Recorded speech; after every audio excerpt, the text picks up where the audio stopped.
on Road Safety. The committee's inquiry aims to identify and investigate opportunities to improve road safety policies and programs, embed road trauma prevention across government, industry and the broader Australian community, and reduce road trauma in the workplace.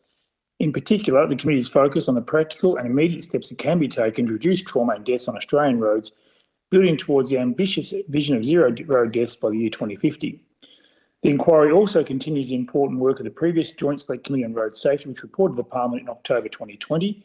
During the inquiry, the committee heard that while the Commonwealth Government has performed commendably in developing and implementing measures to improve road safety outcomes, more effective national leadership is needed to achieve Australia's ambitious road safety targets. Stakeholders indicate that steps must be taken to improve the collection and sharing of data, to ensure road safety funding is allocated where it's needed most, and to encourage the uptake of proven vehicle safety technologies.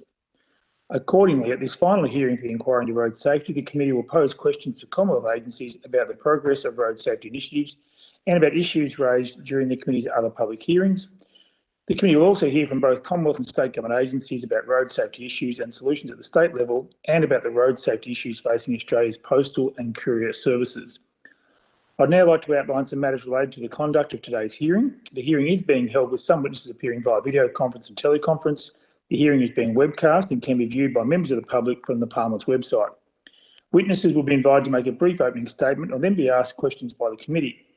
I will open questioning and will then alternate between members of the committee until the committee has concluded its examination of the witness. For any witness or member appearing via video conference, it's important to respect and adhere to the requirement to mute their microphone unless given the call, to ensure that questions and responses are heard in silence. Witnesses have been given advice regarding connecting to video conference. If during the hearing you're disconnected, please follow the provided instructions to rejoin the video conferencing or to connect via teleconference. If participating via teleconference, please call and use the code provided. I remind participants not to put the call on hold, as the hold music can disrupt the proceedings. I now welcome representatives of Australia Post, and I can confirm that you're both able to see and hear me. For the benefit of Hansard, would you please state your full names and the capacities in which you appear today? Lloyd Moore, General Manager of Safety and Wellbeing at Australia Post. James Dixon, General Manager of Network Operations at Australia Post.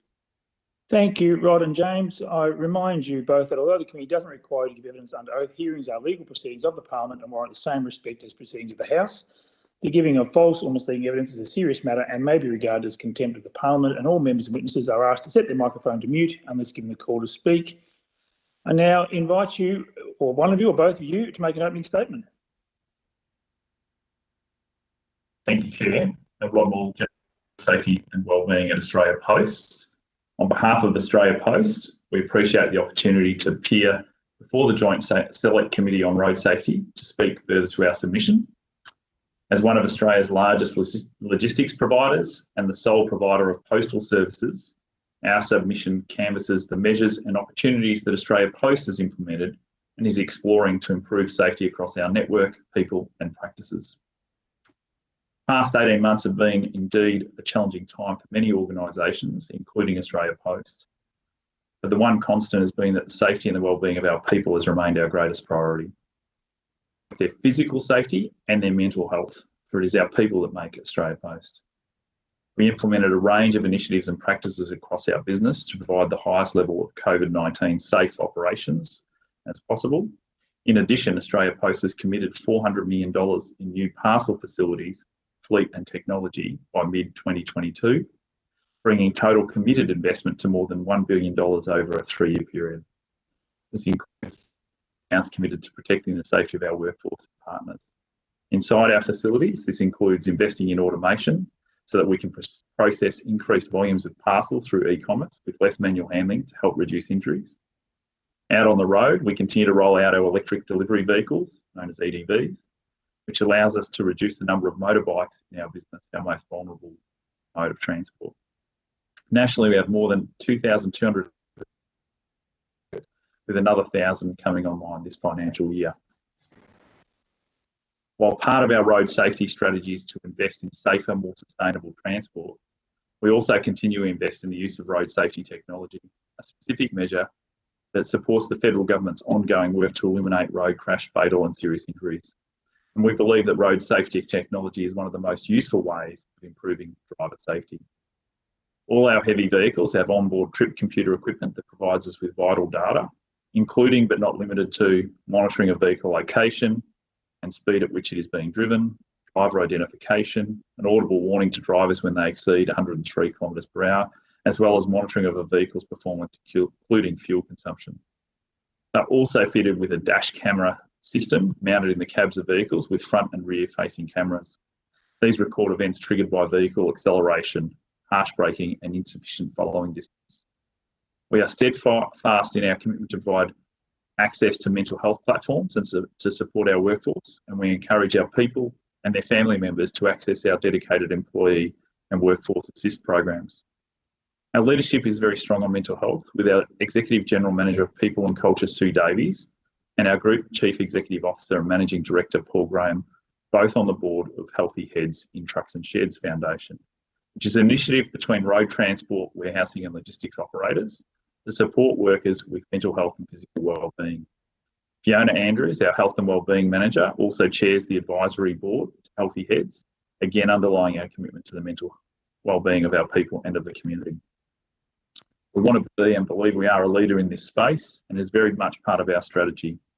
Further to this, as an organisation that has a presence in every community across the country, we want to be able to share our learnings with other organisations for free to better protect the safety and wellbeing of more Australians.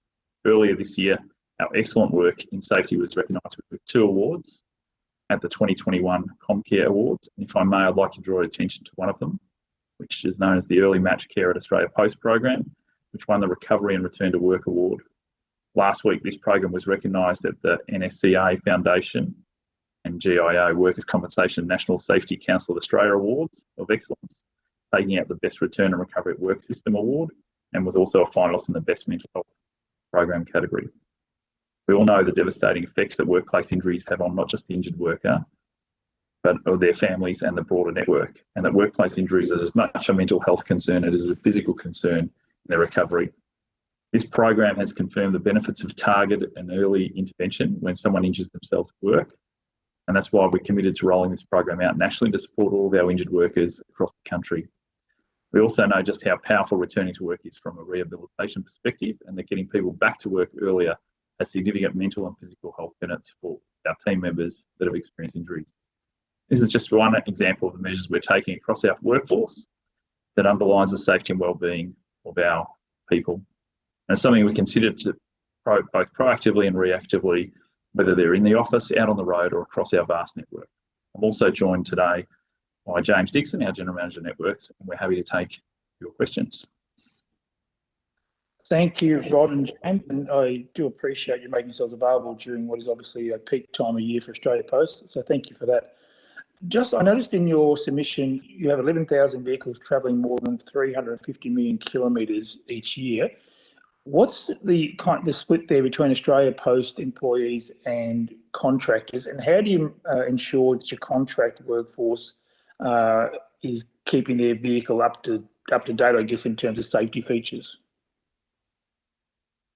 Thanks for that question, Chair. I'll answer it, James Dixon. Currently on the road, motorised assets within Australia Post Group, we have about 2,700 vehicles. Those vehicles are travelling about 10 million kilometres a month. In addition to that, we have contractors, large truck contractors, trucking fleets, Linfox such as that. They're actually a large portion of those additional kilometres.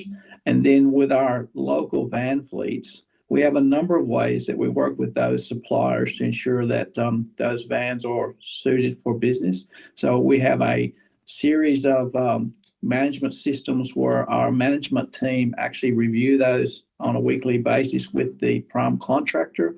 They review the asset to ensure it's roadworthy and fit for service. If it's not, we stand that contractor down until it's actually brought back into line for service. Our larger contractors, such as Linfox and Pole and those organizations that do work for us, we work with them on their programs, and they work with us also. We share information on how do we keep those fleets serviceable and maintenance across the business. And again, in the Australia Post fleet, we're accredited and through the maintenance programs of the Heavy Vehicle Regulator, and we manage those maintenance programs in that that form. Thanks. Thanks, James. And also, I guess the extension of the question, you focused a bit there on the larger vehicle fleet, which is obviously the big muscles moving large amounts of items. I guess my key question is around the sort of the last mile, if you like, where a lot of, or a disproportionate amount of road crashes and injuries are occurring on local roads, which will be where, I guess, to that last part of the delivery cycle where you may be on a motorbike or a smaller vehicle. What do you see there? Do you see a greater risk at that point where you've got weather conditions, those local roads which aren't of the same standards as the interstate freeways and highways? Is that a risk area for your delivery network? Thank you, Chair, for that question. And I'll answer this in two parts, and I'll pass the second part over to my colleague Rod, so he can talk about the motorcycles and EDVs in the network. But from a van contractor perspective and from a van operations perspective, we do see significant traffic on the networks, rural and regional and in metropolitan cities. However, we work with those suppliers to ensure we give them the proper training, guidance, and understanding of how to do those jobs. We share with them the safe driving techniques that we train our own drivers to, and we try to instill those drivers that safety is the paramount. Safety is the front of mind. It's not about rushing, exceeding speed, or anything to the networks. And we monitor those drivers through our telematic systems with the handheld technology, so we can actually tell the routes they're traveling. We identify the hot spots or the black spots in those routes, and they're able to use our OneSafe system to highlight high risk areas in the system, and that comes up on the handhelds that are used by those suppliers across those metropolitan networks. And Rod, I'll ask you to talk a little bit about the work we do around motorcycles and EDVs. Thank you, Chair, James. Yes, in terms of our other fleet, our motorcycles, EDVs, and our electric push bike fleet, our previous research has showed that one of the highest risk times is what we call a stem ride, which is from wherever the motorbike, EDV, or electric push bike is stored to where it starts the normal suburban part of the round, if you like. It typically is on higher, a bit busier roads that have higher speed limits. So there's a few things we do to monitor that. One is we have a aim to have our stem rides kept below 15 minutes wherever possible. And to facilitate that, we're constantly looking at if it does exceed that, whether we can install an equipment, what we call an equipment depot, so a suburban location that we can store motorbikes or EDVs or electric push bikes at, and then we would the posties would sort at a certain facility and then commute in a car or van to where their electric vehicle is or their motorbike is stored. Another thing we do, as James alluded to, is we try and route the way that the posties manoeuvre to be less on busy roads and more on quieter suburban streets. And then we are doing some additional work where we're installing both on all of our electric delivery vehicles, the three-wheel EDVs, have telematics type systems, so a camera system that does similar to the heavy vehicles, where it actually tracks harsh braking, tilts, or harsh cornering, and we roll that out to also identify and reduce the risk of behaviour that may not be helpful for road safety. And we're rolling that out on all of our new motorbike fleet as well. So there's sort of some initiatives we've got to try and reduce that and monitor that, Chair. Thanks, Rod. James, you mentioned the handheld devices. Is there any risk of them being a distraction for the operators, for the contractor, or the staff members? Thanks for that question, Chair. So what we do is in every vehicle, there's a cradle that those handheld devices are actually locked in while the drivers are in transit, and then they're taken out of that cradle for the delivery purpose and then put back in the cradle. That way it keeps a charge on that. It continues to download the information around our networks. And on the EDVs, it's fitted in the cradle where the driver can actually see the screen as they're driving down the sidewalk if they need to. We do a lot of education around distraction. We want to ensure the drivers aren't distracted with those devices. So they're to review them when they're actually stopped or at a delivery, not in transit. Thanks, James. Matt? Thanks for your evidence. I just wanted to ask you about in the conclusion of your submission, you look at Australia Post considering advanced computer vision technology to provide real-time monitoring of fatigue and distraction. Can you just give us an update on where that project is at and when you envisage that technology might be used by Australia Post in its trucks? Thanks for that question, and I'll answer that, James Dixon. We're actually in the process of trialing that technology in some of our trucks at the moment. We're actually, as we do with our relevant Australia Post unions, we're in consultation with the unions around that technology and having conversations to ensure that it's supported by our employees and our union representatives. We actually just had a couple of those devices in the trucks leading into peak, but we've actually postponed that while we focus on the peak season, and then we'll bring that trial back into play early next year. And there's probably 2 or 3 different devices we're looking at. We're looking at the devices with eye movement, of course, facial expressions, and then some of the drive camera, the camera technology we're using today, it has an inbuilt device also. So we're looking at a few different suppliers, and it'll probably be early in the new year before we make a decision and roll that technology out further. Is it expensive technology? Is there a big cost associated with it? The initial, and again, thanks for that question, but the initial expense is about $1,500 per vehicle for just the technology, not including the data or the monitoring, which in itself isn't that expensive. But we have many other processes in place to manage the fatigue across our fleet. So we just want to try and make sure we get the right technology that's suitable for our team members and gives us the best outcome as we move forward. Great. And the truck fleet that you have, I imagine that you'd be purchasing and using a fleet that has some of the highest safety ratings possible. So does your truck fleet have autonomous emergency braking, all of that modern technology? And if not, when do you look to bring that technology into the future? Again, thank you for that question. So you're 100% correct. All the vehicles we buy have the highest level of safety rating. So we're buying vehicles already with lane departure guidance, radar, cruise control, autonomous braking systems, anti-lock brakes, rollover stability. So we're actually buying that already in our truck fleets. And as we continue to improve the truck fleet, and as we buy new fleets each year, we ensure that technology is at the front of what we purchase. To give an example of that, we've spent $100 million on truck fleets over the last 3 years. So we are buying the latest technologies that we can find to ensure the safety of our teams is paramount. Thank you.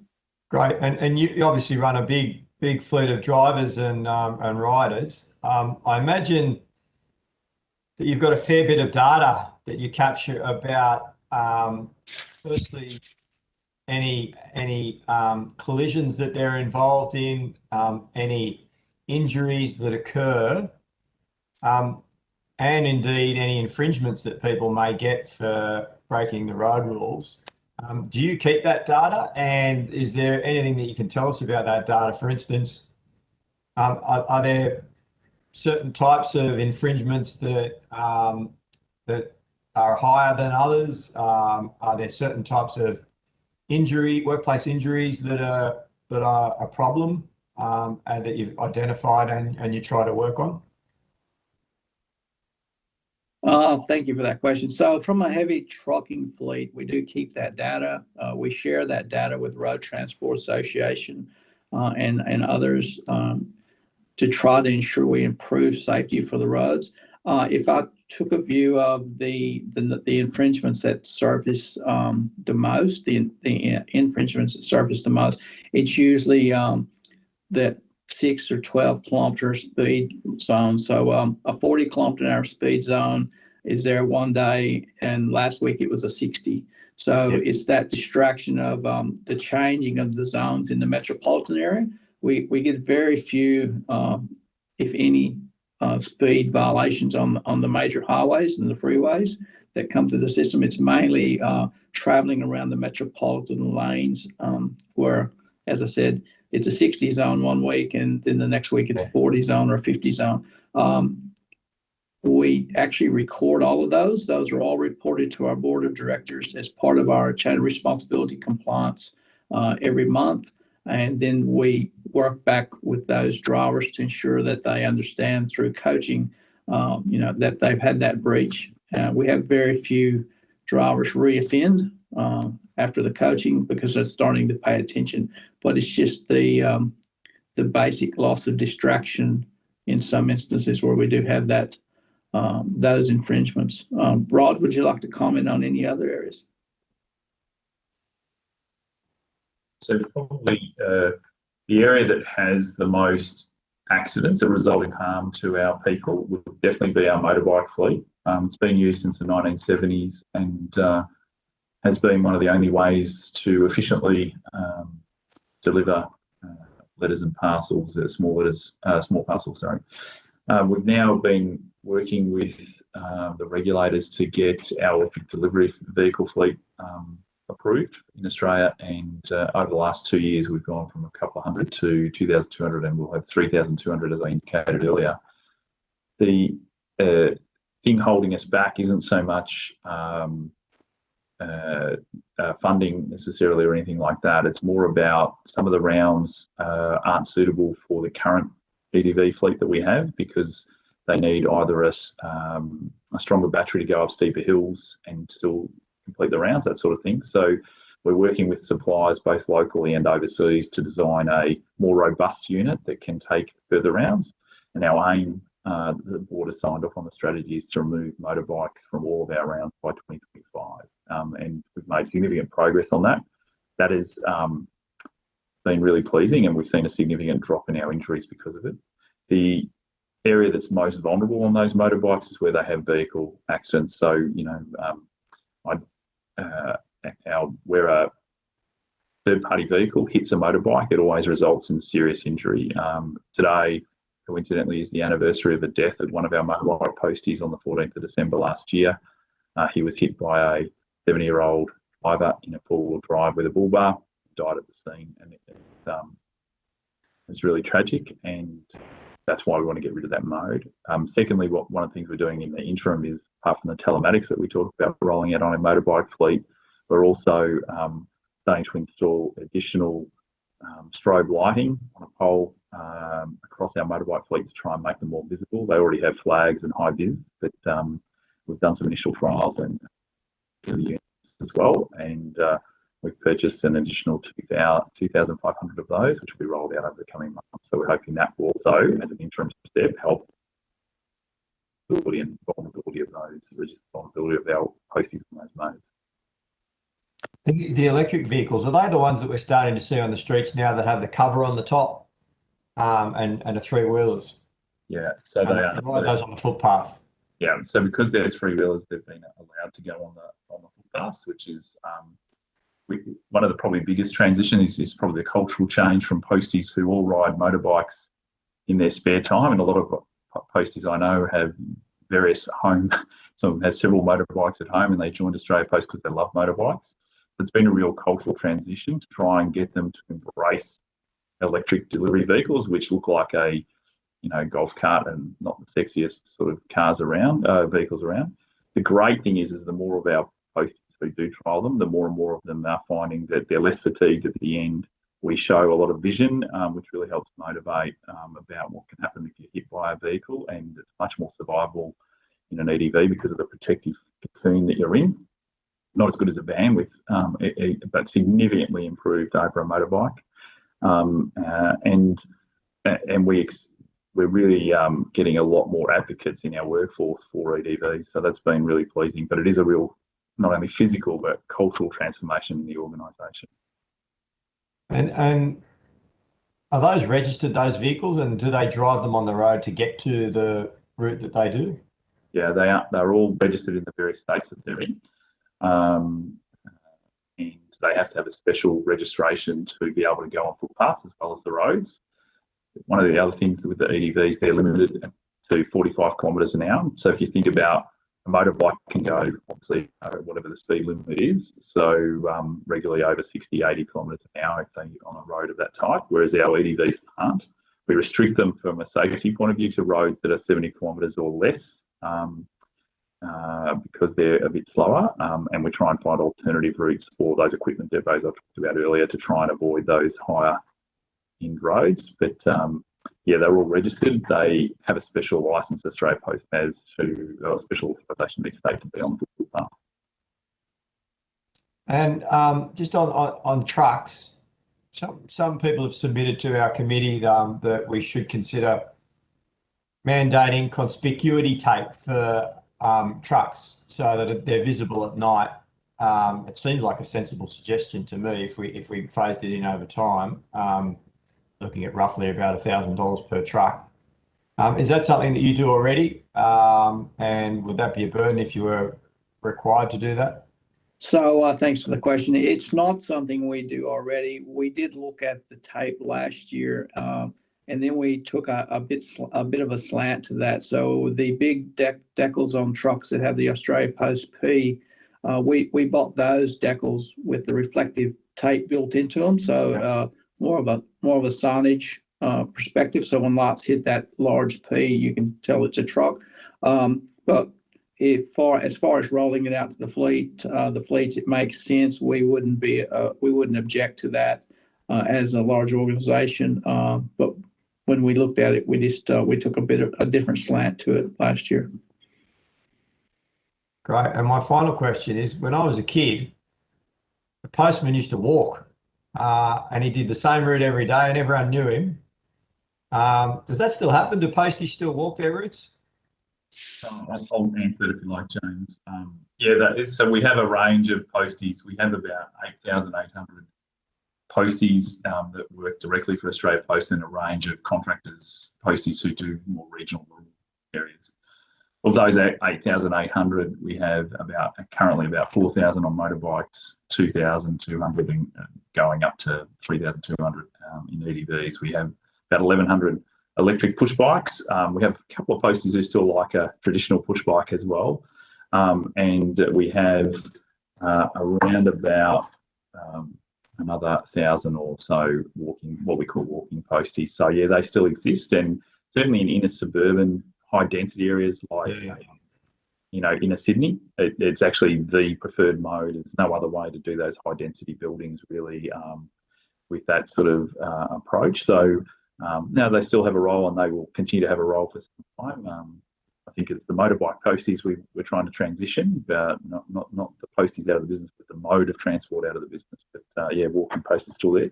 I've got one of my friend of mine has just told me about a postie who rang her up because she thought her house was being robbed recently, and he knew her well enough that he could ring her up and say, I saw a van out the front and it looks like some strange men trying to pick things out of your house and I can't see you around. And she was really pleased that he actually knew who she was, and he took the initiative to actually contact her, and she assured him they were actually trading work. But our posties do know their local neighbourhood really well, and they're a well-loved member of the community.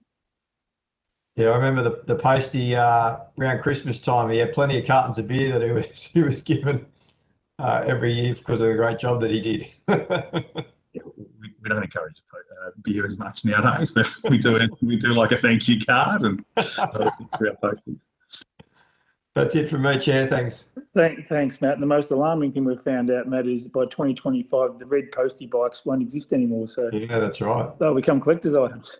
There's a pretty hot market for those, resale market for those. People buy them. There's quite a few Odyssey sort of trips people do on them as well, around Australia for mental health. So on the mental health question, team, what sort of steps are you taking there? I mean, obviously it's been pretty unusual period of time. What supports do you put in there for your workforce, and is this a period now of increased risk with fatigue and everything else, and the high activity within the workforce in the lead up to Christmas? I'll probably answer that, James, if you're okay. So it certainly has been an extremely busy year. We're probably doing nearly double the volume we were doing 2 years ago, just with all the increase in e-commerce. The upside with that is we've learned to operate it at pace much better than we ever have. We've invested significantly, as we talked about, in automation to make the processing easier and quicker. But from a mental health point of view, we've had significant focus on this over the last 18 months in particular. I don't think there's been multiple occasions where multiple avenues of communication to our people. We've had counsellors go out into sites where COVID has allowed to actually work with posties and their leadership teams, or van drivers and their leadership teams. We have 6.6% of our workforce over the last 12 months that we've been able to assist through employee assistance programs, as well as manager assist counselling, which is above the industry average. We've just come through our longest period without anyone in our organisation taking their own life, which is something we've been working really hard on to make sure we support people, and we have robust processes in place. The MCAP award-winning program I talked about earlier is really focused on secondary psych. So where people are injured, one of the biggest challenges is getting them back to work without having a depression and anxiety and all the secondary psych issues that come with a physical injury. And that program showed extremely strong success in terms of providing additional counselling to at-risk people, screening them, and it's all voluntary. Really high take-up rates. So that's the program we're really trying to share our learnings, because we can scale of our business. We can learn things that a smaller organisation might take 10, 20, 30 years to learn. We will learn in a year, and we can roll those learnings out more widely, and that's our commitment. Thank you. And just on the question of the workforce itself, do you require any defensive driver training or rider training like that, in addition to just normal vehicle licensing requirements in each jurisdiction?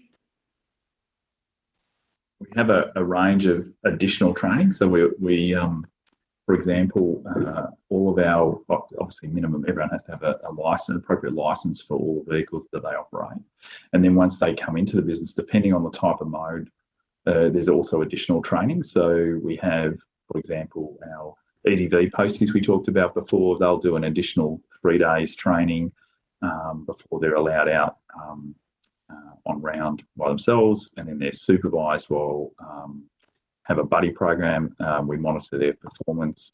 Motorbike posties come in, they do additional 1 day skills training, and then we do what we call mindset training. So what we find is 70% of our incidents when we review them are often decisions made by our posties or van drivers or others may have been able to avoid if they were able to keep situational awareness, that sort of thing. So we've developed a program which really helps to enhance the motivation and give the staff and team some tools so they can actually stay focused on the job. So there's some of the things we're doing. James, do you want to talk about the heavy vehicle?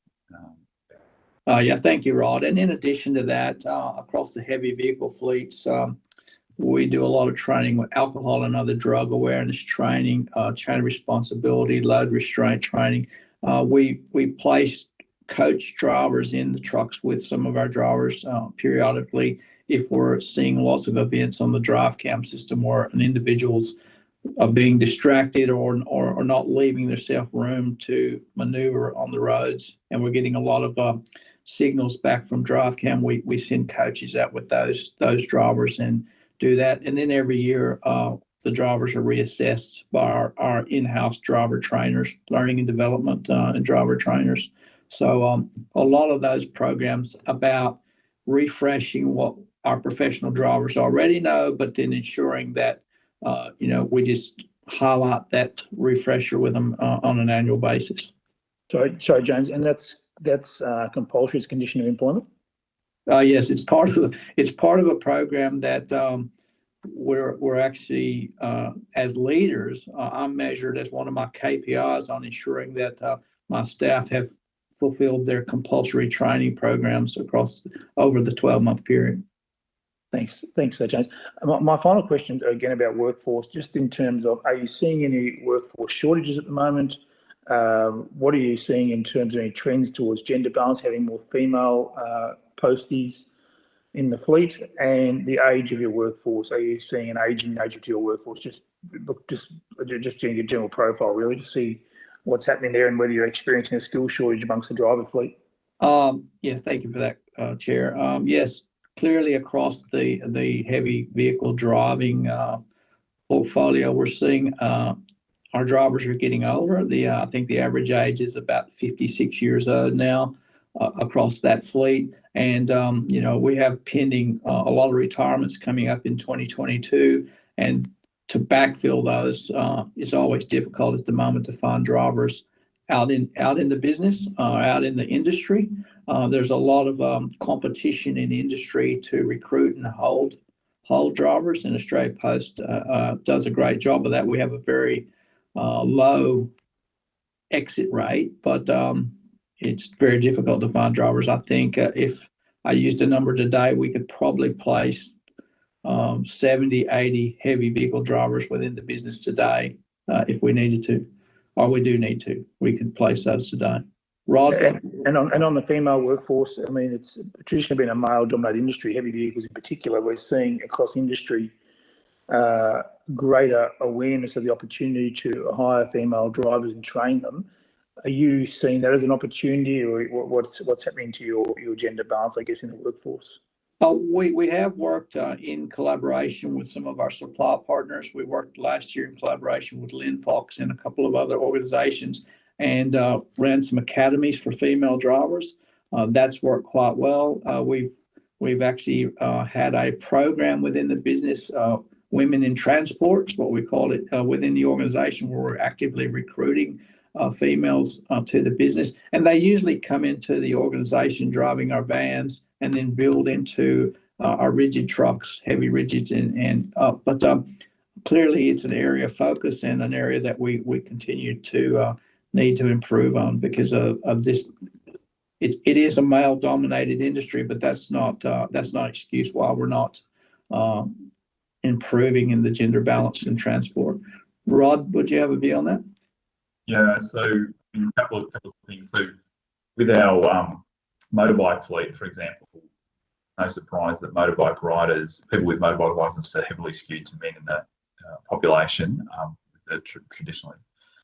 As we move into EVs, most states are now allowing us to have car licenses rather than motorbike licenses, and that gives us the opportunity to recruit a much wider group of people. So that's really helping us to start to change that gender balance. We do have a very older, aging demographic in our deliveries business. As James said, I think we have 800 posties over the age of 60 in our network, for example.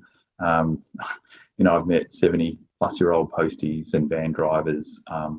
It's just the reality of the industry, but we're working hard on that. I've just come off a call at our Star Track Minchinbury Centre, where we had some of the young female leaders who joined us as freight handlers, and others are now moving into leadership roles. We're encouraging as many of those as possible, and that is really starting to change the culture in the workplace, not only with the drivers, but the wider support network.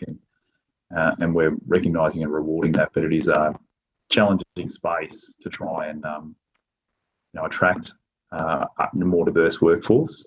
We've just had our Disability and Inclusion Plan recognised by the recent Royal Commission as a model, which is great. And Paul Graham, our new Chief Executive, is really focused on making sure we keep building on attracting and retaining a much wider, diverse workforce across Australia Post, including a much more heavily female in the more traditional blue-collar parts of the business. Thanks, Rod. I don't have any further questions. Matt, do you have any other questions? No, nothing further from me. Thank you, Rod. Thanks, Matt. Rod or James, is there anything we haven't covered today that you'd like to raise for our awareness, or you pretty well covered off on things you want to raise today? Chair, from my perspective, I think we've raised pretty much everything we wanted to. And again, Australia Post is very supportive of road transport safety and the initiative being driven by the government. And we thank you for the opportunity to present today. I agree. Thanks very much. Thanks, Rod. Thanks, James. The committee secretary will be in touch with you in relation to any matters arising at today's hearing, and you'll be sent a copy of the transcript of your evidence, to which you can make corrections of grammar and fact. And I take the opportunity to wish you both a very Merry Christmas and thank you for your appearance today. And I now suspend proceedings for a short break. The committee will resume at 1:45 p.m. Thank you. Victorian Department of Transport, I've confirmed that you can both hear me. For the benefit of Hansard, would you please both state your full names and the capacities in which you appear before the committee today? Certainly, my name's Carl Muller and I'm the Head of Road Safety Victoria in the Department of Transport. And Samantha Cofield, Head of Road Safety at the Transport Accident Commission. Thank you. I remind you that although the committee doesn't require you to give evidence under oath, the hearings are legal proceedings of the Parliament and warrant the same respect as proceedings of the House. The giving of false or misleading evidence is a serious matter and may be regarded as contempt of Parliament. I remind members that pursuant to Privilege Resolution 116, an officer of a department of the Commonwealth or of a state shall not be asked to give opinions on matters of government policy and shall be given reasonable opportunity to refer questions asked of the officer to superior officers or to a minister. I also remind all members and witnesses that they must set their microphone to mute unless given a call to speak. If participating by teleconference, please state your full name. We've done that one. I now invite you to make an opening statement, Sam or Carl. Great. If you'll bear with us, we've just got a few slides to walk us through. Hopefully that's coming up now. Yes. Excellent. So Sam and I are just going to walk us through a bit about road safety in Victoria. Some of the challenges and case studies and whatnot. There's about 20 slides, so we'll try and be speedy as we go through. And oh, I've got the wrong one up. And if I get my notes up, so I don't. There we go. Well, we're all in now. So if we, obviously I've got Samantha Cofield here from the head of TAC, and we're just going to walk through some of the aspects of road safety in Victoria. So you probably know this already, but in Victoria, road safety is delivered across multiple government agencies under the Road Safety Partnership. That's led by Road Safety Victoria, which is part of the Department of Transport. And we sort of lead the development of the strategy and the plans and really try and facilitate the collaboration and other areas of the Department of Transport, the Department of Health, Department of Justice and Community Safety, Victoria Police, and the Transport Accident Commission, who operate the state's no-fault compensation scheme. Obviously, we recognise that road safety can be a bit of a complex beast, and therefore multiple factors are at play that we need to use, from the infrastructure network that we build and manage through to encouraging safe behaviour, using legislation and enforcement, to the care received with those on that are through our trauma network who are unfortunate enough to be involved in a crash. Nice little slide on this one. Obviously, Victoria is recognised quite proudly of its road safety achievements around the globe. We've got quite a good road safety track record, mandating seatbelts back in 1970, drug tests and breath tests back in 76, speed cameras in 86. But really, we've really been enabled by the state's no-fault compensation scheme, by the Transport Accident Commission. We've really been able to invest in the research, the data analysis, and then funding the interventions that we can really tackle to improve road safety across the state. But as you can see by this graph, we've sort of seen a plateau of recent years. We've really seen a challenge of the increase in population, increase in road usage, really countering that effect of the work that we've been doing. So really the partnership with Victoria really recognises, to get that step change, really going to take a combination of efforts. Obviously all our work's underpinned by the Safe System framework, which really then starts to identify that we need to invest across multiple areas around safe people, safe vehicles, safe speed, and safe roads. Really, and we'll highlight some of the initiatives we've got underway. We're continuing to use a mix of enforcement, which is key, as well as behaviour change improvements, along with that progressive improvement of our infrastructure. Our goal in Victoria, like the Commonwealth, is to achieve 0 deaths by 2050. So it's no different. I'll move on. To support that goal, by 2050, we've launched the road safety strategy in 2020. And the strategy is outlined on the screen here, really sets a range of goals. And one of them is to halve road deaths, fatalities on our roads by 2030, whilst we continue to reduce serious injuries. The focus areas of the strategy, we've really based around the safe system, but really we've identified those of the areas that we need to focus on to get us on track to that large-scale target. Underneath all of that work and those focus areas, we've got quite a robust and continuing to evolve evaluation framework. We've learned over years that just measuring our lag indicators, trauma and serious injuries is only one part of the puzzle. We really need to understand how we're progressively tackling and reducing risks across the whole safe system. So we developed a number of lead indicators or safety performance indicators that really starts to measure and give us an indication of, are we doing the right thing with the interventions and what do we need to change? We've got our first road safety action plan was launched earlier this year, 3 years in duration, and we'll have several action plans throughout the life of the strategy. And each one of those, using that evaluation and those learnings, we can pivot to really then improve the delivery of the strategy going forward. And really, I suppose the key message in this one, that scientifically based evaluation frameworks is really sort of one of the foundations for us, and we'd obviously like to see that be developed and progressively rolled out for the Commonwealth Road Safety Strategy as well. So we really can work together to ensure that we can deliver the targets by 2050. Moving on, Sam's just going to take us through a case study. We've got 2 case studies to give an overview of some of the challenges in Victoria. This one is actually going to be looking at road infrastructure and building our safer roads. So I'll try and move the slides for you, Sam, as well as I can.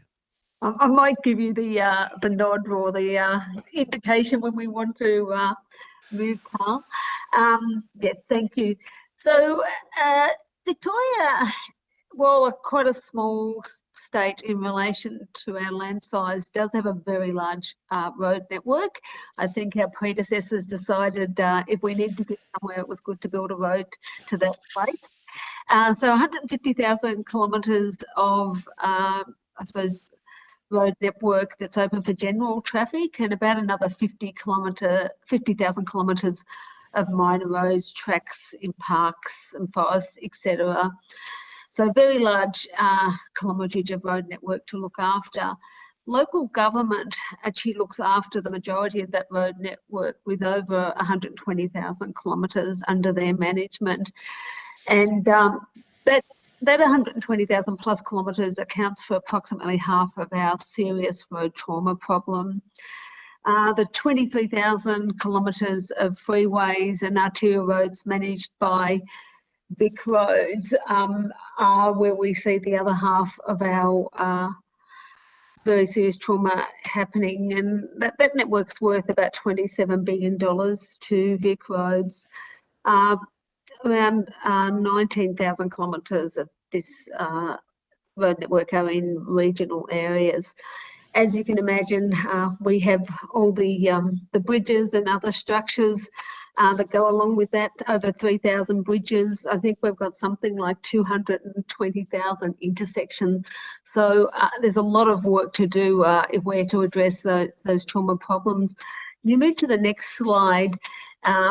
We've done quite a lot of work to better try and understand where we should invest our dollar to make sure that we best address our crash problems. And so we actually did this work first in relation to the strategy that started in 2016.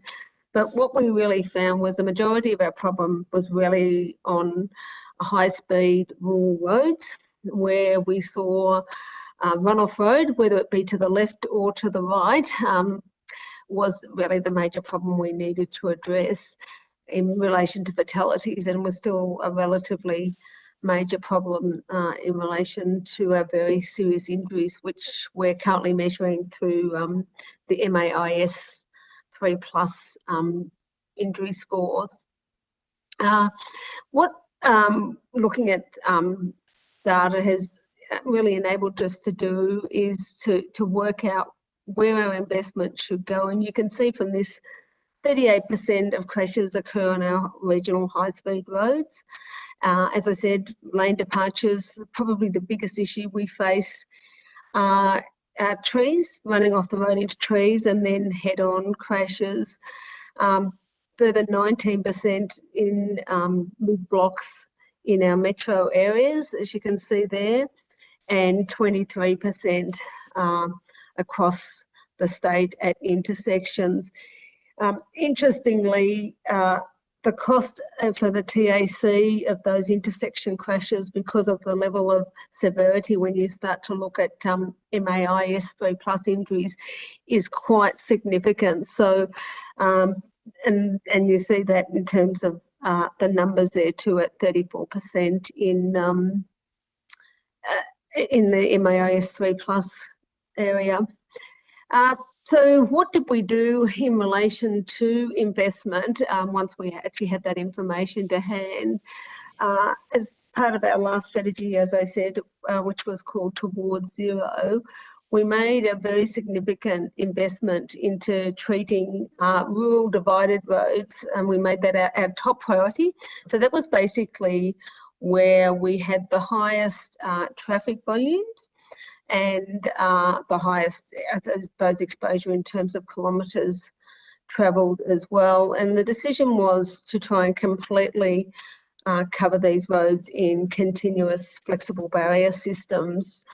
We've actually done the majority of that work now and almost been able to complete our top 20 roads. And one of the ways we explain that program is basically if you want to go to any major regional or rural city in Victoria, so as an example, between Melbourne and Ballarat, Melbourne and Bendigo, Melbourne and Wangaratta, you're now pretty much able to travel on very high quality roads with good barrier systems.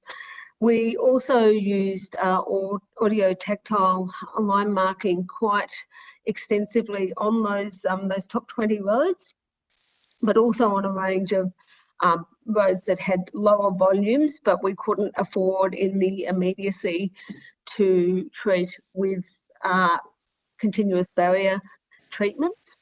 And we also used wide centre lines where we couldn't put barrier treatments down the centre of undivided roads. Probably our last treatment, but fairly effective, where we couldn't put barrier but we faced high risk.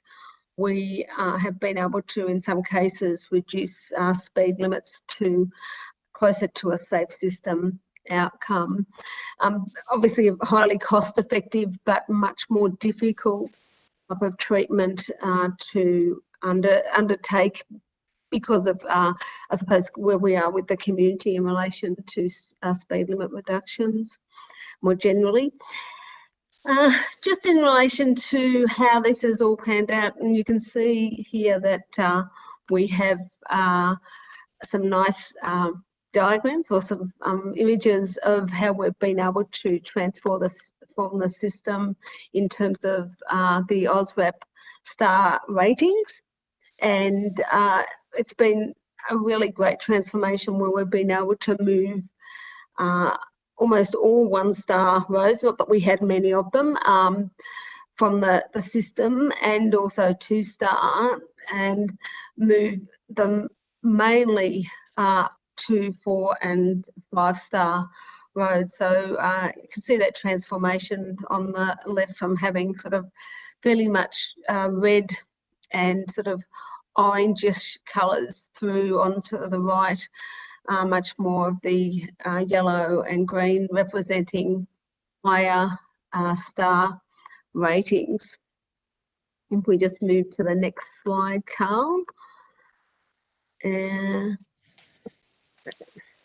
Sorry, yeah.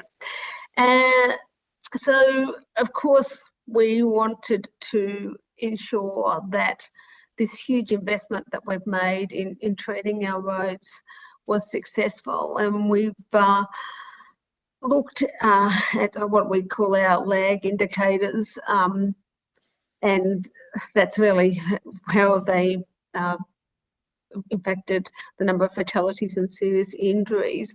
We've done that where we could, so it's basically where we've been able to complete enough of a section to do a sort of before and after type evaluation. Obviously, we fully evaluate all of our infrastructure programs, but it does take time for data collection to occur and get accurate results. So these are interim results that we're providing to you today, but what we have seen is that run-off road and head-on crashes that led to fatalities and very serious injuries has reduced by 41%, and that all crash types leading to fatalities and serious injuries reduced by 30% on those sections of the Hume. We've also had a look from the TAC's own perspective, being the major investor in these top 20 roads, at how it's impacted on our internal indicators. And we've done that by looking at bed days, and we actually were able to look at eight sections of completed road in terms of before and after. And what we saw was that hospital bed days, so this is the number of days people spent in hospital following being injured in a crash on those roads. So for the 5 years prior to the infrastructure being installed, we had an average of 261 days per annum. In the year following completion, which was the year we have full data for, we had 4. So we went from 261 to 4 bed days. And we've actually had a look at the data for 2 years following completion, and it's looking to be an average of about the same number, about 4 days. So from a cost perspective to the community, as well as sort of level of impact on individuals, we're certainly seeing that these programs are highly effective. If we move to the next slide. So in terms of Victoria's current program with yourselves at a Commonwealth level, we're incredibly grateful for the funding, because this has been able to extend what we're doing. And in relation specifically to that crash problem of high-speed rural roads, we have more flexible barriers being implemented on the Western Highway. That actually finished a section that we didn't have funding for, so that was great under Tranche 1. And on the Midland Highway, we're hoping to finish off a section, a 6-kilometre section between Benalla and Cosgrove South. So it's been really exciting to be able to get that money to assist us. Unfortunately, our work is nowhere near done. We've made significant progress in the application, obviously, of road treatments to our network, but as I started with, the network is huge, and we're really just touching the surface. We've made a start with our high volume, high speed roads, where our biggest problem was, but we need to start looking at some of our other issues, and one of them is centre median, and we've got a couple of issues with centre median. If you look at the picture on the right there, you'll see a fairly typical at-grade type intersection for us on our regional and rural roads, where we're asking people to, if they need to cross the road, to come through that middle median section there. So crossing the road where cars are usually travelling at 100 kilometres an hour. I think we've removed all the ones where they were travelling at 110 kilometres an hour. And we know this is an incredibly difficult manoeuvre for people. It's very difficult to judge oncoming traffic. If we looked across Victoria at that particular issue and have seen over the 5 years to 2018, we had 92 people either killed or very seriously injured at those types of very wide median intersections. So very major problem for us and a very expensive problem for us to address. We've got about 220 of those types of intersections that we're looking at doing something with. At the moment, the main treatment we have is reducing speed limits to 80 kilometres an hour, but it's not really compatible for us or for anybody in relation to sort of a high functioning, high economic value regional route. And also it's really not a safe system solution because you are relying on humans to make a good choice and actually slow down to that 80 kilometres an hour when they see it, which is difficult when you're travelling at 100 kilometres an hour and can't see any reason to slow down. But we know there are lots of solutions, and really for us it's primarily a matter of funding. So complete grade separation, so flyover type treatments, left in, left out treatments, roundabouts, and complete access closure are some of the areas that we're considering. Just in terms of our future challenges and opportunities in infrastructure, and I think we do consider this really is our area of greatest opportunity if we, as Carl started with, to get to our 2030 goal of halving the number of fatalities that we have in Victoria, and of course the longer term goal, which we also share, of seeing nobody killed or seriously injured on our roads. So the scale of infrastructure improvement we need to affect outcomes, as I said, we've just touched the surface in terms of how much of the road network we've been able to treat. We know from looking internationally, but also our own work, is the more systematic we can be in treating the road network, the more efficient and effective we can be and the better outcomes we can get for our community. So we really, I suppose, like to be able to better plan out our infrastructure programs, but also have some surety of funding that that we can continue to treat in that way. The current system, and it doesn't matter where you sort of look, the funding comes from, it encourages more of a black spot approach where we're sort of picking off winners almost in the road network, often partially to meet short timeframes that might be given to us in terms of development and delivery of a project, and partially in relation to the types of funding that's available.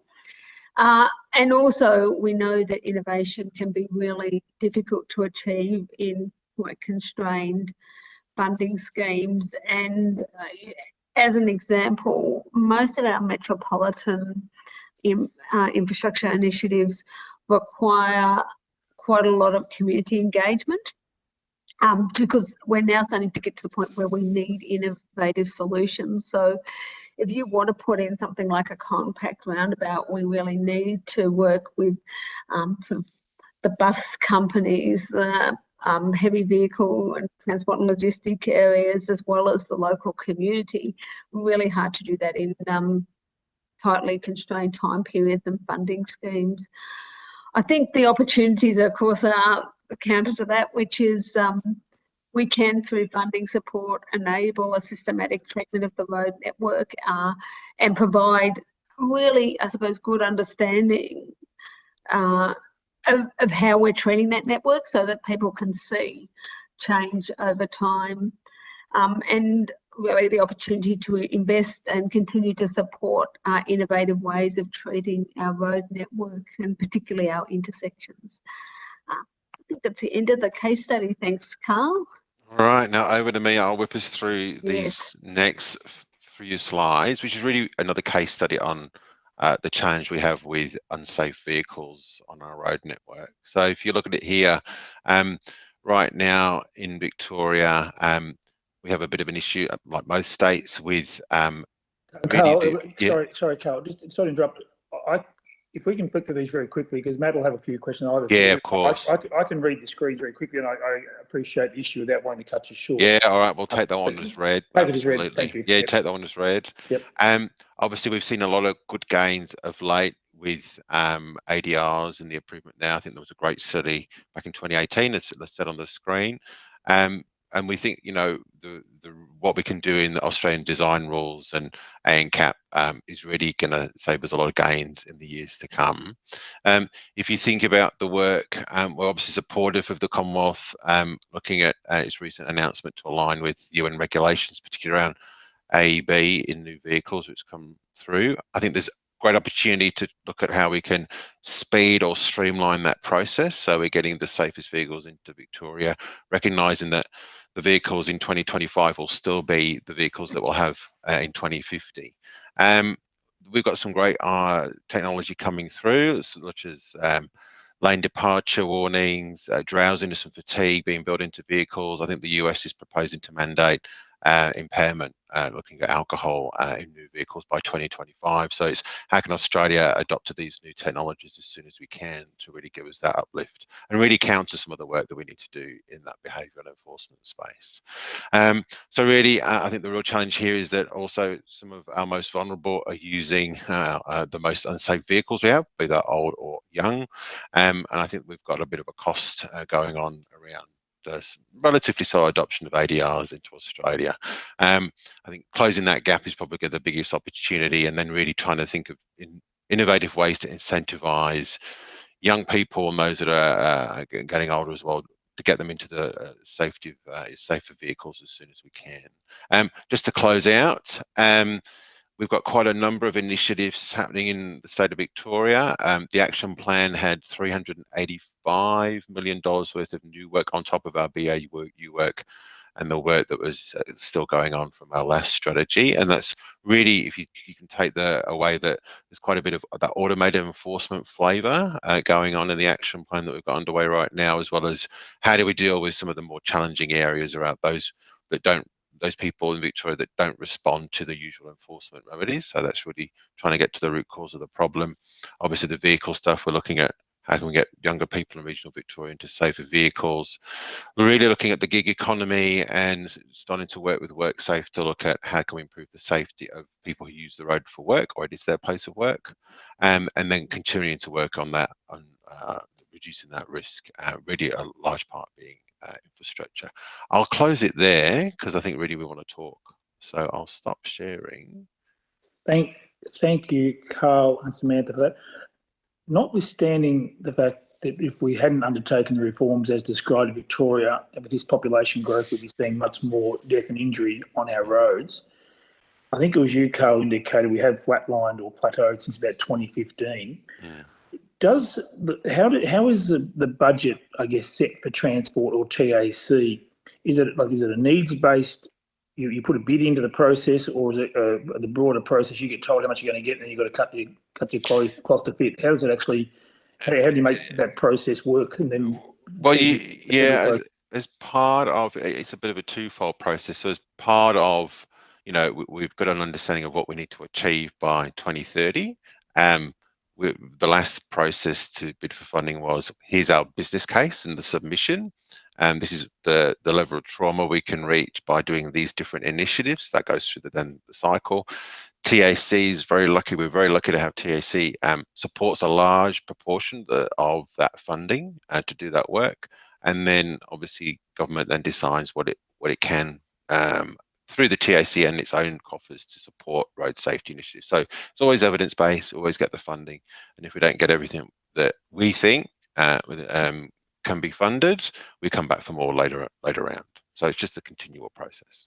So given our evidence, a disproportionate amount of deaths and injuries occur on rural and regional roads, and given local governments responsible for the majority of the road network, do you put any responsibilities upon local government or tie their funding in any way around safety outcomes? I know previously when I was in the transport portfolio, we wrote to the local government and set a statement of expectation around roads recovery funding that have to have a safety outcome. Do you have similar expectations around local government that they will be part of the partnership as you described it? I think it's a good one. I think I'll get Sam to help me with this one. Essentially, yes, to a large extent, that obviously we'll have a broad idea of what the problem is. We'll be then going, if we've got the funding available, we'll work with local government to deliver a road upgrade or an initiative, and then we'll monitor and evaluate that outcome. But that's sort of agreed up front, per se. So obviously there's always an agreement that what we're investing in will have a safety outcome, particularly from the TAC's broad remit, and we'll monitor and evaluate throughout the whole process. I don't know if I want to add to that, Sam. Yeah, look, I think it's fair to say where we invest, so whether it's TAC or the state more generally, we basically require a small business case and expect to be able to understand the outcome based on that. I think local government obviously gets funds from a number of sources apart from us, and that being federal government and obviously their own funds. What we do there though is to support them, is to ensure that we help build their capacity. So developing safe system infrastructure is relatively new to a lot of engineers. So in terms of better helping them understand what might work and what's cost effective in doing that. And the other thing is we have quite extensive data that can assist them. We provide a lot of information and data to local government, all with the expectation that they will work with us to improve our road safety outcomes. So just I guess in terms of accountability around that, I mean, local government is getting smashed at the moment in terms of what's expected of it, and they've got a skilled shortage, so there's capacity constraints there as well. Yeah. How do we, ensure that the information is actually getting out there and then being applied on the ground, so you are getting the safest possible treatment for your dollars when you fund a project? Yeah. Go on, Sam. Yeah, look, you lead, I'll add. Yeah, for most of our projects, we do audit. So we ensure that what we expect to have been delivered was delivered, and have reporting in. So it's not just a matter of handing over money. It's a relationship, and as I said, it's around capability building and capacity building, because we're aware of exactly what you said, is that local government on the whole doesn't have capacity. We see some of our bigger local government areas having actually quite good capacity, and they're quite innovative, but particularly our rural and regional local government areas don't have that. So we do have quite extensive reporting. If anything is going to change in a project, there'll be variation reporting. So not dissimilar to any other large infrastructure program you see. We're there both to support, but also to make sure that we get the best outcome from any funding we provide. And I think just to add to that, I think with all layers of government, I think it's a partnership approach, because, not all of us are, we're all resourced and have different capabilities, but if we can help each other, and like that, what Sam's saying, if you can find a sweet spot with local government about, well, what's the capability or the resources they need to be able to do the work, and then support them and fund them in different ways, it's probably the right way to go. Thanks. And this, you may not be able to comment on this, so it may be one that's outside your expertise. I have a concern, and I have been publicly critical of this of late.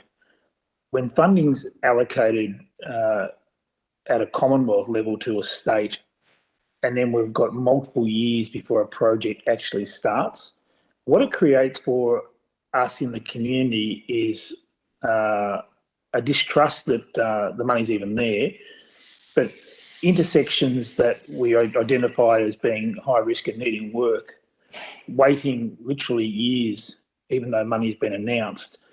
Is there a way we can work more cooperatively or constructively across governments to get that sort of money out the door? I mean, what I'm saying is there just doesn't seem to be a sense of urgency. The public is saying, when are you going to fix my road? One level of government is saying, it could be the other way around, it could be state, it could be federal, saying, well, our money's on the table, and the other level is saying, oh, well, we haven't got to that one yet. End of the day, the motorist is the loser, and we all have identified intersections in particular is where there's a fair bit of bang for our buck. I I won't be so vague. $300 million allocated for the Princess Highway in Victoria in 2019. Very little percentage of that money has actually been accessed and spent on the road.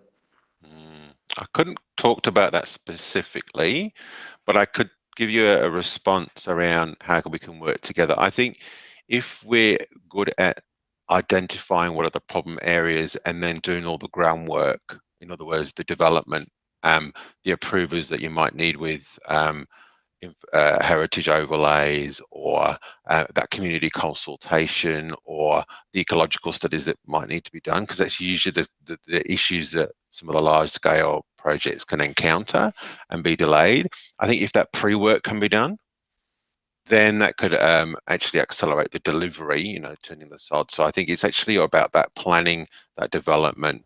So numbers don't necessarily get announced straight away. They can actually, the small numbers can be announced to do that groundwork to then accelerate that work in the community. I don't know if you've got anything to add to that, Sam. If I could just add to that, I've got quite good knowledge of what happens, particularly in the UK and Sweden. And why I spoke about systematic treatment of the road network and systematic planning is what it actually enables. If you've got a known long-term funding source, is for that planning to occur, and so then when the money's available, you're ready to start on the ground. And we tend to sorry, have Samantha, Samantha, let me cut you off. Would you be talking like a 10-year funding envelope, or would you be talking about? Yeah, that would be perfect.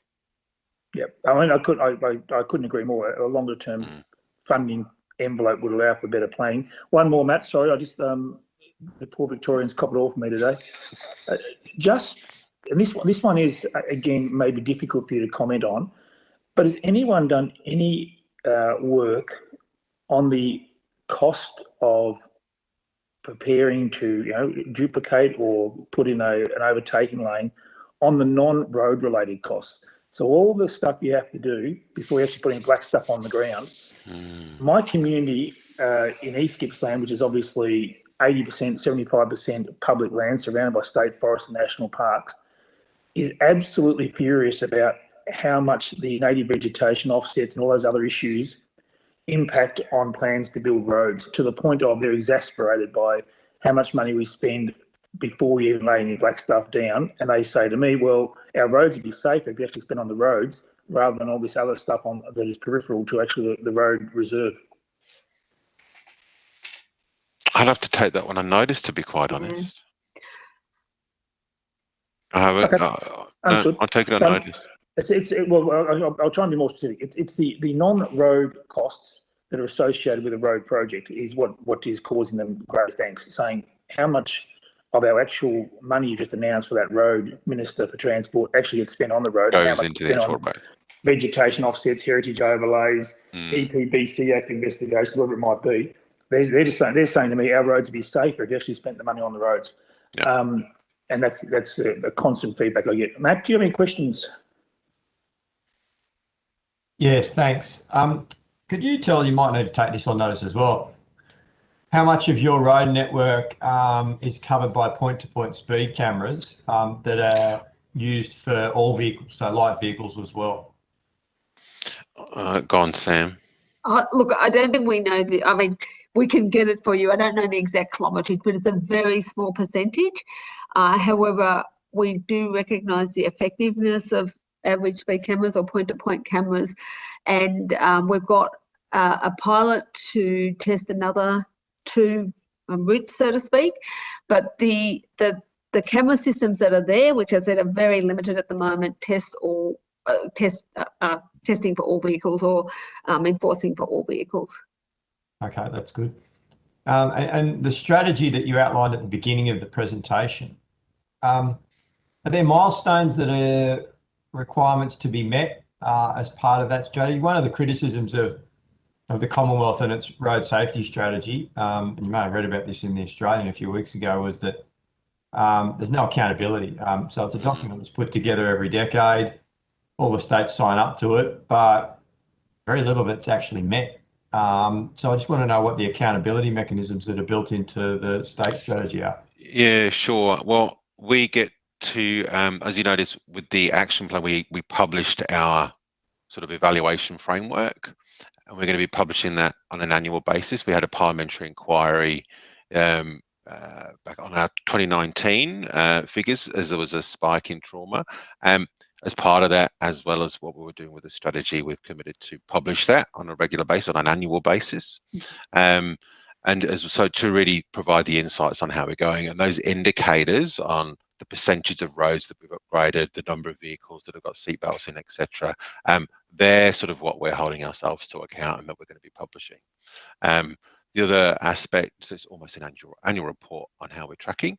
We'll also be doing sort of an update on every action plan that's developed. So once we've secured the funding and got the scope for the action plan, we'll then also be providing an update on what have we achieved and what have we learned to then inform the next one, and that'll be published as well. And you mentioned in one of the earlier slides that the plateau that's occurred. What do you think needs to happen from a Commonwealth to state perspective? It's a similar story in a lot of other states, I might add. What do you think needs to happen from a Commonwealth relation with state perspective to get that next kick along for a further reduction in fatalities and serious injuries? Where do you think the next round of innovation or funding or consultation should come from?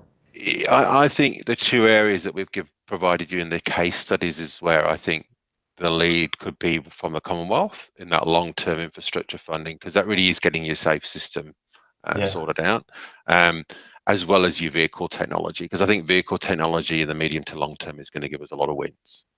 So, and I think those two are the key areas that I think that the Commonwealth has got the key levers on. And then if it considers, well, we're always going to be looking at the whole levers that we've got available in road safety. The question then is, which one do you want to pull and how hard? Is it going to be the enforcement one? Is it going to be the community education? I think really though, even though we've got a 10-year strategy, we're still looking at the different scenarios of how things transpire to figure out how hard we're going to pull on different things. So I think to answer your question, those are two areas. I think it's harder to actually then go, what else? I don't know if you got anything else to add, Sam. No, look, I think, we probably know how to address about 80% of the serious trauma we see on our roads. The issue is really being able to plan for it and fund it, and to some degree get some community support, because we know in some cases it will involve looking at speed limits. But really for us, it's that ability, to surety of funding and being able to actually, I suppose, as you said, Carl, being able to get safer vehicles on our roads in the speediest way is probably a big part of the solution. What strategies do you use to try and weed out some of those older vehicles that you mentioned earlier that are unsafe? I think there's a number of ones. I think, when was it, 2004, 2001, I think we started off How Safe Is Your Car, which was really looking at, trying to educate the general public and those about to buy a vehicle to make sure that, are they buying a second-hand one or a new one, as safe as it can be? And we'll continue to do that under the action plan. We're also looking at incentivising, it's called Unsafe to Safe, so it's doing a pilot under the action plan where we're targeting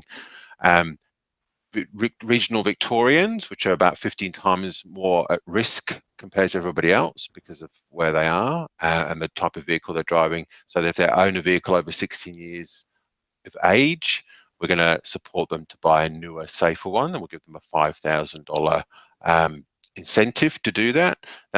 We're aiming to just help 1,000 vehicle owners, so it's not huge scale, but that's to really learn how that's going to roll, because the whole point is to then be able to scrap that older, more unsafe vehicle and take it out of the fleet. So that's one trial. We're also looking at the other cohort, which is your older drivers, so over 60s, that economically they might not have the means to upgrade the vehicle that we've owned. So we're looking at different ways of leasing models, or looking at, in a community care setting, being able to provide safer vehicles to those different users and see what the uptake is. So we've got some pilots to go along, So that's just a couple of examples, as well as that general encouragement of people to try and buy the safest vehicle they can.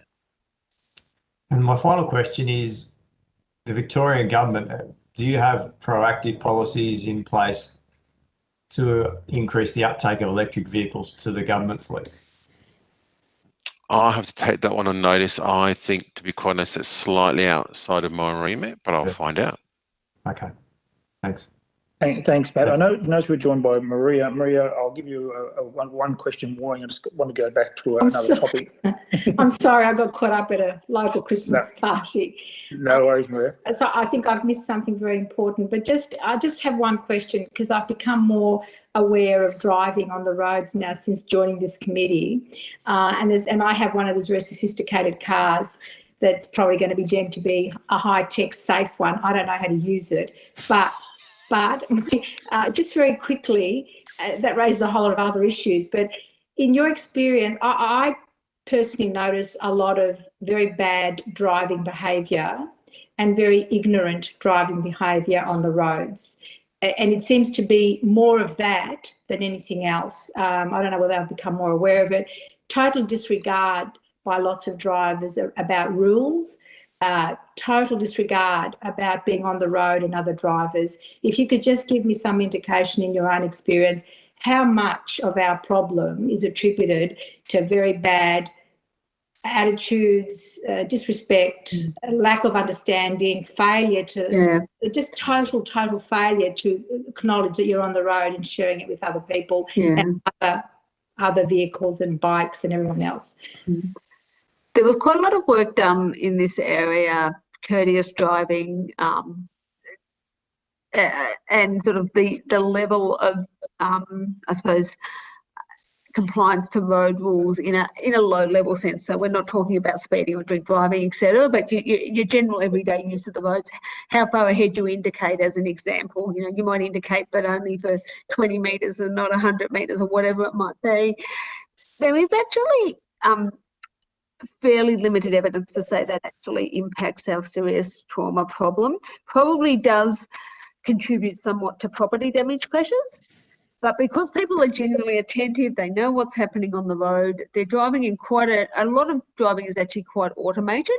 It's quite cognitive, but we're making lots of decisions all the time we drive, and so we're quite cognizant of our environment, which is why when we get distracted, you know, by a mobile phone or something else, we're actually taking our attention away from the road. If our attention's actually on the road, we can make quite good decisions, even if we're not perfect. But yeah, so there's not a lot of evidence actually to say that this courteous type driving, is what I call it, is actually contributing to our serious road trauma problems. Okay. Thanks, Sam. Thank Maria. Just sorry, Carl, back to your point about the $5,000 subsidy for older cars. There is always a risk that they'll just be added to the sticker price of other vehicles, but that's obviously something you would have considered. Can I just float an idea past you that perhaps for younger drivers who are probably price sensitive, some level of incentive to get through a year with all your points intact, whether it's halving your registration for the year or whatever it might be. The idea that you get your registration bill and it's free because you haven't got any points that year would certainly incentivise a few of the students I know who are a bit tight for $1. So it might be something we can look at. The other quick question I want to raise, and I'm conscious of time, I am a bit worried, and I'm not sure you may be able to put my mind at ease, that decisions are primarily made about regional Victoria from a metropolitan perspective, in the sense that the key officers, the senior officers, are based in the metropolitan area, and that's where the head of government is. And I know TAC is now based in Geelong. Is there any thought to having some level of regional boards informing TAC or regional representation on the TAC or other authorities, whether it's a mayor from each regional area being some sort of reporting back mechanism? Because I can assure you, in my office, even though I'm a federal member, I get more complaints about the state of roads than any other issue. With the exception of COVID at the moment. COVID's obviously been a thing of the times, hopefully. But issues around roads are very dominant in people's minds in regional Victoria. And I'm not sure that we've got the accountability mechanism there where they feel like they can raise their issue and then someone will follow it up. It seems like a long way away. When you're in Orbost or Canberra River or Mallacoota and the road's falling apart, you don't really feel like you're being heard if you're in Melbourne. So do you think there's any value in regional boards informing TAC or other decision makers? I think right now, I'll take it from a road safety perspective. We've currently got community road safety groups, which comprise a local government, community reps, police, Please. and really they do come together and they can feedback on their concerns, or we can test different policy ideas or whatnot. I think there is an opportunity, and we're doing it right now, is to how can we get that engagement that we already have in place to work better and strengthen it. So I think there is, what you've raised is around how can community feed up and be part of the solution and make sure that we're doing something in response. I think that has been identified, and we're certainly working it from a road safety point of view. And I think more broadly, to make sure that the voices are heard. I think government and DOT has always been looking at how can it better engage with the community to make sure that what it's doing is understood, because obviously we can't always do everything, but I think if we can improve things to ensure that the input from the community is heard, I think that's always a good thing. And last point on that, is there an app or anything where a motorist can get on board and say, I've just noticed a dangerous intersection here, can I report this somehow? Is there an app that allows them to do that in the Victorian sense? No, I don't think so, Sam. There's a hotline that you can report it to, and it's monitored quite regularly, but I don't know about any apps. I suspect that's coming. Can I just make a quick point in relation to your previous question? Rural Roads Victoria was actually set up to address that exact issue that you were talking about, Mr. Chester. So it hasn't, I mean, it's been in existence for a few years now, but not for an extensive period where it's been able to fully, I suppose, come into its being as such. But I think you'll probably continue to see that. The majority of our investment at the TSC in our current infrastructure programs is definitely in rural regional areas. So it's something we acknowledge, you know, the observations that you're making. It's not as if we're not doing a lot of work in that area. The only other observation is that great idea you had about free licenses. We picked it up already. Free registration. We're already doing that. Already do it.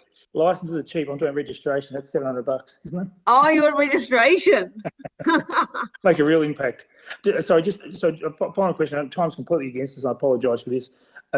The issue around, I guess, the rural structure is around when you look at a water board or a health board, there are community members on that board who then work with the decision makers, being the public servants. For Rural Roads Victoria, it is all public servants. There is no board sitting above them saying, this is the chairman of the board for Gippsland, and meeting and then talking to the chief executive of the Gippsland region. So the decision making still occurs in a policy sense in a metropolitan environment, notwithstanding the fact you have rural staff. That's a question, but look, it's a structural thing. It's whether if we've plateaued, are we going to look at some structural changes that might make a difference? That may be something we could consider. Anyway, I'm very conscious that I've taken too much of your time, and I appreciate you being very generous with your time today. And thank you both for appearing before the committee. The committee secretary will be in touch with you in relation to any matters arising at today's hearing, and you'll be sent a copy of the transcript of your evidence to which you can make corrections of grammar and fact. And I take the opportunity on behalf of my committee members to wish you both a very Merry Christmas, and may you stay safe and enjoy time with the people you love. So thank you very much, Samantha and Carl, for being here today.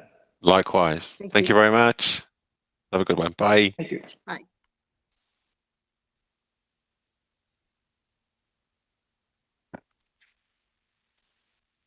Thanks, Maria, for joining us, and my apologies for running over time. I now welcome representatives of the Queensland Department of Transport and Main Roads, and just checking that can you confirm that you can see and hear me?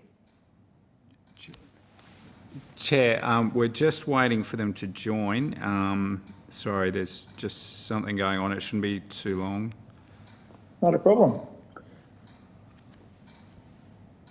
How was your Christmas party, Maria? We're probably going live on air, so you better not tell us too many details. No, it was good fun. It was my local neighbourhood house. Oh, excellent. They do a great job, the neighbourhood house. Yeah, they do a great job. I've got two fabulous ones, and they're really pleased to be able to actually sit together. Yeah, it's made a big difference for people. It certainly does. I had a lovely chocolate puddings. One of my neighbourhood houses has got a therapy dog there now, and she's very popular golden retriever, I can tell you. Yeah. Now, I had a nursing home that had one such therapy dog. It had a propensity to keep company those who were about to pass on. Wow. But a lot of the others got a little bit nervous when the dog spent a bit extra time with them. So it was a beautiful dog. It really was. So made me think twice about dogs ever since. Not a good aim if the dog starts hanging around you, what you're saying. Yeah. Chair, Queensland's joined us now. Excellent, thank you. I now welcome representatives of the Queensland Department of Transport and Main Roads. Could you please confirm that you're able to see and hear me? Thank you. I can see the Queenslanders, I couldn't quite hear them. Give me a thumbs up if you can hear us. We can hear you. Excellent, thank you. For the benefit of Hansard, would you please state your full name and the capacities in which you appear before the committee? Thank you. My name is Suzanne Ryan. I'm the Acting General Manager of Land Transport Safety Regulation Branch in Department of Transport and Main Roads in Queensland. Joanna Robinson, I'm the Executive Director of Policy, Safety and Regulation at the Department of Transport and Main Roads. Thank you very much. I remind you both that although the committee doesn't require you to give evidence under oath, the hearings are legal proceedings of the Parliament and warrant the same respect as proceedings of the House. The giving of false or misleading evidence is a serious matter and may be regarded as contempt of Parliament. I remind members that pursuant to Privilege Resolution 116, an officer of a department of the Commonwealth or a state shall not be asked to give opinions on matters of government policy and shall be given reasonable opportunity to refer questions asked of the officer to superior officers or to a minister. I also remind all members and witnesses they must set their microphone to mute unless given the call to speak. Suzanne and Joanna, I now invite you to make an opening statement. Thank you. Good afternoon. So my name is Suzanne Rose, as I just mentioned. Just to confirm, with me here today, I have Nicole Woodman. She's the Acting Director of Road Safety Programs in the Safer Roads Infrastructure team. Michael Gillies, he's the Acting Director of Safer Roads Infrastructure team in TMR, and Joanna Robinson, who just introduced herself as the Executive Director, Policy, Safety and Regulation.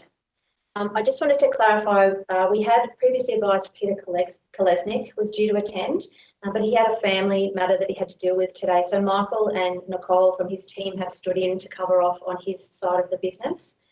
So I hope that's okay. In my role, I am responsible for road safety policy, regulation, research, community engagement and education.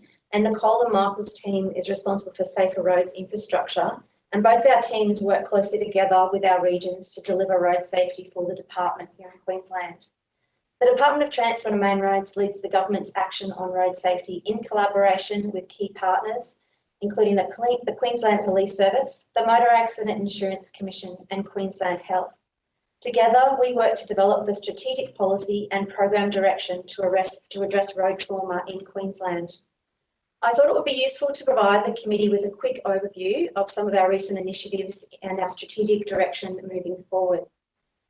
In Queensland, we continue to work within the Safe System Framework, which is the foundation of our current and forthcoming Queensland Road Safety Strategy 2022 to 2031, and the supporting action plans, which are all due for release in early 2022. Our current road safety strategy, which is set to expire this year, delivered over 130 initiatives, and I'll speak to a few of these now in more detail. Most recently, we launched our world-leading camera enforcement program that detects drivers who choose to use their mobile phones illegally, and in an Australian first, detects front seat occupants who wear a seatbelt incorrectly or not at all. During the warning letter phase from July to October this year, more than 21,500 warning letters were issued. As at the 28th of November, more than 6,800 infringements have been issued. Of these, more than 5,600 infringements, or 82%, were for mobile phone offences, and the remaining 18% were for seatbelt offences, and that represented over 1,100 infringements. We also led the country when we introduced PrepL as part of the graduated licensing system in November 2018. PrepL is a revolutionary online learning and assessment program that shifts the focus of new driver education towards behaviour and attitudes rather than basic road rules testing. In September, we put in place drink driving reforms, which introduced education programs for drink driving offenders and made enhancements to the alcohol ignition interlock program. In terms of infrastructure, we have a high number of leading edge programs and practices as part of our ongoing efforts to reduce road trauma. These include the road safety policy for infrastructure and embeds the safe system principles in the design phase of infrastructure projects, meaning these costs are embedded and are not an add-on after the project is approved. The targeted road safety program is investing more than $1.7 billion over 4 years and includes interventions such as town entry treatments and the high-risk roads program. And the camera detected offence program is an important component to improving road safety by reducing travel speeds on Queensland's roads. A recent evaluation of the program found an estimated annual savings of 2,500 casualty crashes, and we have recently expanded the camera detected offence program to include our new mobile phone and seatbelt detection cameras. Looking ahead, our new 10-year strategy aligns with the national targets of 50% reduction in fatalities and 30% reduction in serious injuries by 2030 to set us on the path to zero by 2050. The strategy builds upon the current safe system approach, but seeks to push our thinking beyond the traditional transport sector to consider the broader social and cultural factors that contribute to road trauma in Queensland. Taking a bold new approach, the strategy aims to build partnerships with new stakeholders, improve cross-agency collaboration, leverage new technologies and data sets, and respond to community needs through grassroots initiatives. The strategy continues to support measures that are proven to work, such as strong deterrence, enforcement and education programs, and improved road safety infrastructure treatments. Key areas of focus in our first action plan include working with motorcyclists to improve their safety, potential drug driving reforms, expansion of our enforcement cameras, a continued focus on young drivers and our regional roads, and a program of work dedicated to reducing road trauma in the workplace. Queenslanders who work on or by the road will be protected by a suite of actions to mitigate the risks of fatigue, minimise unsafe interactions between vehicles and vulnerable road users, and ensure that road safety is prioritised in the workplace. The action plan also explores new technologies such as the Roadways Behaviour Monitoring System to equip signs in school zones and roadworks with speed cameras, trial new behaviour change cameras that pick up risky behaviours, and provide real-time feedback to drivers, and make intersections safer through Hold the Red initiative and rural intersection activated warning signs trial. The strategy will be supported by a research and evaluation framework, which will guide a coordinated research agenda. While we're making some good progress in road safety in Queensland, a larger collaborative model of engagement and action is required to achieve the next step change and reduce the number of lives lost. We recognise that using our roads is part of everyday life, and therefore the solutions need to incorporate a much broader section of our community. We have built a strong relationship with the Commonwealth Government, and we look forward to continuing to work closely with the Office of Road Safety to implement the National Road Safety Strategy and Action Plan once they are finalised. Happy to take any questions now. Thank you. Thank you very much, Suzanne. Just first question, I didn't quite pick it up during the conversation. What is the Queensland trend line around deaths and serious injury? The national trend seems to have been a bit of a plateau since about 2015. Have you plateaued as well, or what are you seeing? Unfortunately, we increased. So last year was one of our worst that we've had in a decade. So no, we're not seeing a plateau, unfortunately. Sorry, Nicole, just a little bit louder. It's a bit of an increase you're saying. Is that primarily in a regional sense, or where are you seeing that increase? Across Queensland. Okay. And in question around your state is obviously, a vast state, and the diversity of road experience is enormous, from multi-lane freeways to some of the most remote roads in the country. How do you manage that diversity in terms of, do you have regionally specific responses given the disproportionate number of people killed in regional areas, or is it all run out of Brisbane, or how do you manage that diversity of road experiences?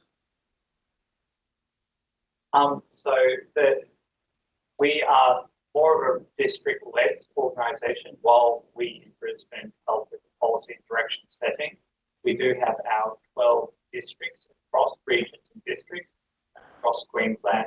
So we do have offices in the western areas, west, central, west and southwest, as well as up the coastal and as well as Toowoomba.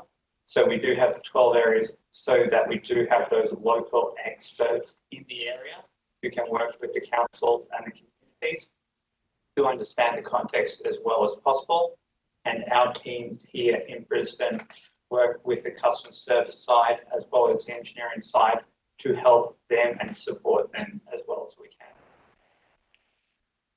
And I guess in the same vein, recognising some of the somewhat unique Queensland challenges around natural disasters, what are you seeing in terms of resilience of the network, impacting on the safety of the network? I mean, you are obviously coming into cyclone season, you have other events of high rainfall, and then you have high temperature as well. How is the resilience of the road environment being addressed in terms of road safety outcomes? In terms of the resilience, there is we have a few examples such as the Bruce Highway and also the recent Australian government stimulus, as well as the Peninsula Development Road. Each of these are very different types of programs. The Peninsula Development Road was an unsealed road, which cut off communities throughout that period. And again, an unsafe, unsealed road for quite high volumes in off-peak in the tourism season up there in the winter colder months. And so the sealing of that road is leading to the improved connectivity of those communities and that resilience, as well as improved safety. The Bruce Highway, a very large program of works with the approximately 1,700 kilometre road. We are looking at both the improvement from a safety point of view, predominantly with wide centerline treatment, but we are also looking at capacity works. As you mentioned, we have very, very volumes on these types of roads, and also the flood immunity, because if the road's cut at one point, the whole community north or south of that location are cut off. Safety is embedded in the vision of what the road is to look like. So when we do deliver a project to improve the flood immunity and improve the resilience, there's also those safety improvements such as a wide centre line or the audible tactile line markings to help reduce head-on and run-off road crash risks, as well as safety infrastructure like safety barriers. And Michael, just on that point, the wide centreline treatment, I think the Bruce is one of the first large-scale highways that made that investment several years ago. Is the data from that being shared with other jurisdictions? Because I understand it's been quite successful and at quite a modest cost. Is that data shared between jurisdictions? Yes. So we are sharing that. We began about a decade ago the rollout of wide centreline treatment, and as part of the Bruce Highway's vision, it is the vision whole length with it, because we have, as part of the funding, been monitoring and evaluating especially the benefits of this treatment.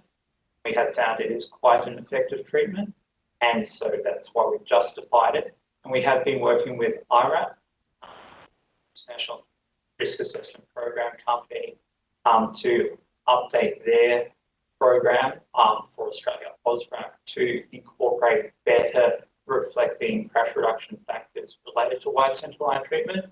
We've also worked with Ausroads, and through Ausroads sharing that information with the other jurisdictions.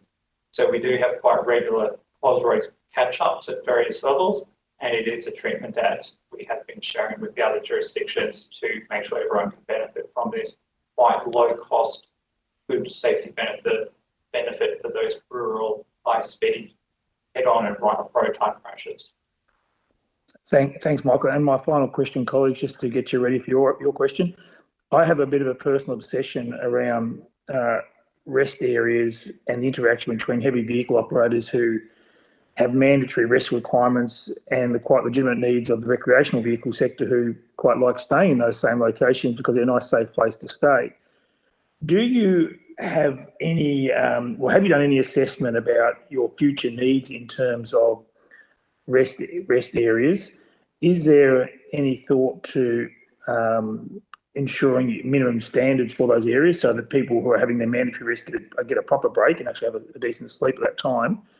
And is there any consideration of perhaps partnering with the private sector, which often has already established a set location where the heavy transport or people like to stay, but has poor facilities, so that, you know, for a co-investment or a couple $100,000 beside a roadhouse, you may end up with a very high quality rest area with very little public investment required at all. So it's a bit of a three-pronged question around rest areas and whether you see us meeting future needs in the growth in that particular recreational vehicle market. Thank you for your question.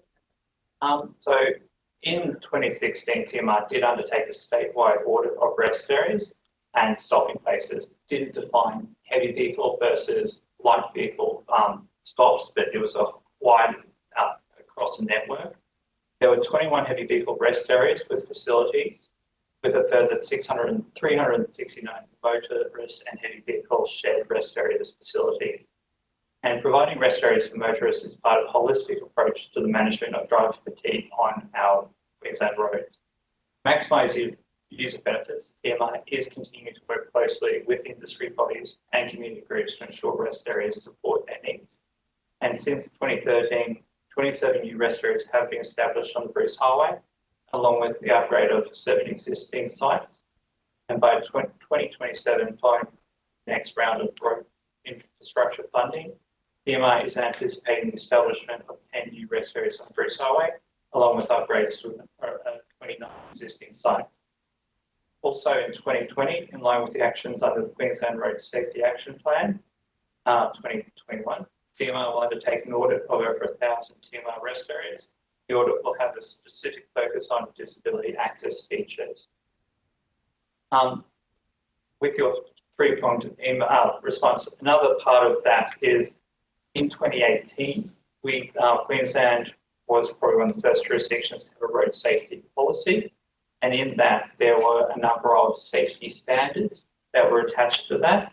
And one of the safety standards that was implemented was that on rural roads, ensure that there are stopping bays every 30 kilometres and rest areas to be provided every 80 kilometres. So that was a requirement on all our state roads to make sure we are providing those facilities for both the light vehicle motorists as well as the heavy vehicle freight industry and that work that they do in the network. So that hopefully answers most of your questions. Thanks. So on that basis, Michael, you wouldn't be averse to the Commonwealth as part of its funding commitments requiring of state, a partnership around rest areas being provided, considering you seem to be well ahead on that game. The question, I guess, the only other question was in relation, do you do any partnerships with existing, say, private roadhouses or areas where people are already stopping, allowing them to expand and provide improved services at a very low cost to the public purse, I would imagine, in comparison to establishing new rest areas? I'm not sure that I can answer that question, but what I can answer or give you some feedback on is that under the Australian Government road safety programs, we've got 50 million across all tranches for enhancing rest areas, and that's going to be 110 sites that will have enhancements taken through over the 4 tranches, in addition to another 68 sites. And I do know that they have been working with the local areas as well with that.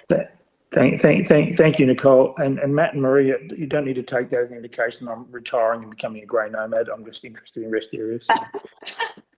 Matt or Maria, who's going to go next?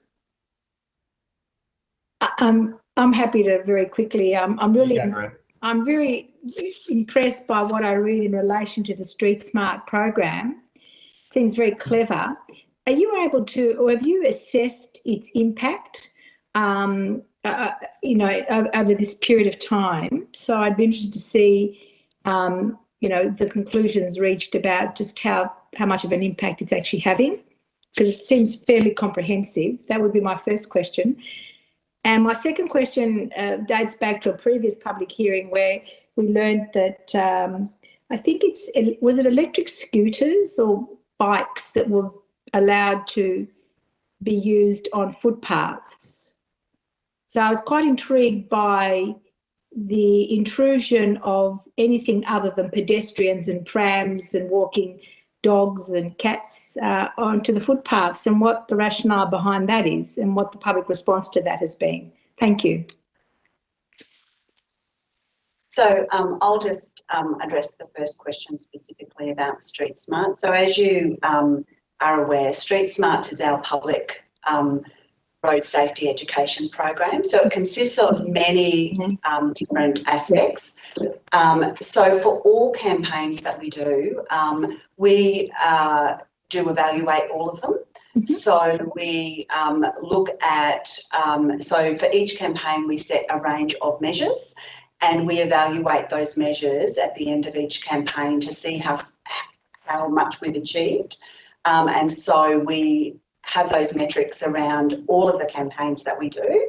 The same goes for any of the public education that we do. So we have a range of sponsorships with organisations such as Queensland Cricket, for example. We have a very successful sponsorship with them, as well as we had a very successful sponsorship with the AFL Queensland and the Suns here this year. And so we evaluate all of those programs and engagements with those organisations. We also, though, have an evaluation framework that we do for all of the initiatives that we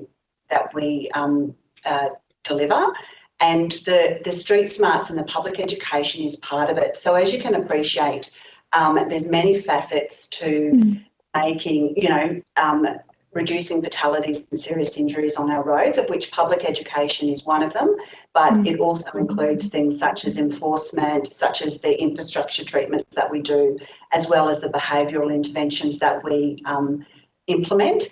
And so the Street Smarts is part of that overall evaluation to actually see how we're changing the fatalities and serious injuries on our network. And are you? So as Nikki talked about, we had our lowest record road toll in 2019 with 220. Unfortunately, though, we saw a significant increase last year on our network, as well as this year. So we're actually about 8 over what we were last year, and last year was a particularly bad year. So we have seen a bit of a shift and a bit of a plateauing, but the last couple of years particularly have been very bad. I understand. Sorry, Maria, just to clarify, what was the total last year, and you're trending above this year? Sorry, Yeah. Joanna? So it was 278 last year, and the year before in 2019 it was 220. Yeah. Thank you. Sorry to interrupt. I guess what I was wanting also to see whether I can get any feedback from you. Ultimately, there is a series of things that happen before a road fatality takes place. And sometimes it doesn't matter how much wonderful work is done. There are just some. But are you able to assess the changes at all in awareness, behaviour, all those things that are very important, rather than just looking at the fatality figure at the end, but all the stuff that happens in between? I guess that's where I'm interested to see the impact of the programs, because it's a very impressive program, and it could be something that may be modelled elsewhere as well. Yeah, like I said, we do evaluations to see the behavioural shift in relation. And you're seeing that? You're seeing behaviour? Yeah, we are. Yeah, absolutely. Yeah. And we're happy to provide some details to you if you like. I would actually, yeah. Our significant campaigns and what difference we've seen. Yep. Okay, and finally, the story of the footpaths. So what's behind the rationale for that? So at the time when we looked at, so they're part of the e-scooters are part of what we call personal mobility devices, or PMDs as they're lovingly known. And so we looked at introducing e-scooters as part of that a couple of years ago. And at that point, putting them on the road, for example, was not, we looked at that and the decision was made that we would look at reducing the speed limit and putting them on the footpath. We have actually just recently, so we've had these regulations in now for a couple of years. We actually recently, the Minister hosted a personal mobility device forum where we got all stakeholders in the room, including our disability and advocacy groups, so Vision Australia, Queensland Network with a Disability. We got all of our PMD providers, retailers. We've got a couple of contracts. Brisbane City Council has a couple of PMD contracts for Brisbane City Council. We got all of them in a room and talked about what some of the issues were in relation to our PMD users and road safety concerns about that. And as a consequence, we're actually looking at our legislation and what that might look like going forward as part of that's an outcome of the PMD round. So what sort of legislation? I mean, what are you looking at? What are you looking at? I mean, if someone is walking down the street and they get hit by one of these e-scooters, presumably there's an issue around assuming compensation. I mean, it's the whole concept of the footpath now becoming an extension of other things. And the safety of people and the right of people to use footpaths. I mean, I get the personal mobility stuff. It might just be a passing phase or a great startup. I'm not convinced that, it's the sort of thing that, it might end up being more trouble than it's worth. But that's just my own prejudices. I'm trying to understand what it is that you're hoping to achieve by allowing that to happen on footpaths. Yeah, and one of the things we are looking at is potentially the use of bike lanes for PMDs, for example. So we are looking at that as something that's come out of the PMD roundtable, as well as looking the speed, as well as looking at the speed potentially these PMDs can go on the footpath if they must do so. I think it's fair to say the plan in terms of the outputs of that day isn't clear to us yet. We're still working through that and briefing our minister, but speed and access and how they interact with other footpath users or road users, depending on where they are, that was a really strong message that came out of the roundtable. So it's something we need to work through, but from a policy perspective, we don't have the answers just yet. You're making a distinction between obviously the little vehicles that people, with disability or the aged are using. I mean, that's fine, but this is a separate issue altogether, isn't it? This is just people that wish to have a bit of a e-scoot down the street on a footpath. Yeah, yes, that's right. I'll be interested in seeing how you go with that, actually. So, sorry, Matt, you're next, Matt. Just a quick one, though, an extension of Maria's line of questioning to the team.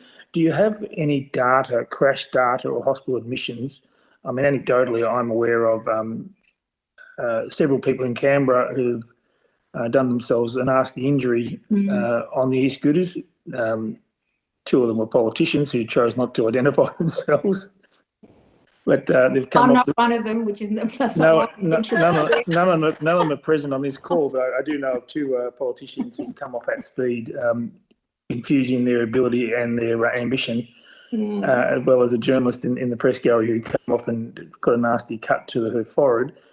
Is there any detail on hospital admissions or crash history? Because it seems to me they're in widespread use now as a share vehicle, and there's no requirement for anyone to have any ability whatsoever to get on board other than be able to swipe their phone. And my concern is similar with Maria, is that 100 kilos of a man coming home in the evening at some sort of speed could certainly cause a nasty injury to someone if they hit them. Well, it could cause a death too. Yeah. There is some data available. We haven't got it with us today, so I'd be happy to take that on notice if that's okay. Much appreciated. Matt, over to you. Thank you. Your road safety action plan, what accountabilities are there built into that to ensure that the government meets the commitments that are made under that plan?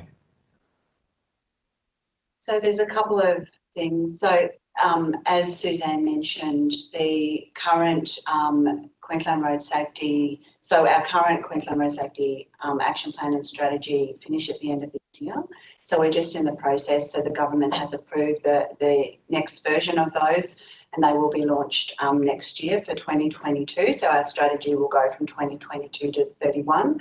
We're currently in the process in relation to this, actually baselining, because our targets are obviously 50% fatalities and 30% serious injuries. So we're in the process of baselining what that looks like. And as such, there will be a range of milestones and accountabilities built into that and what that looks like. So it's currently in development, is the best answer I can give at this point.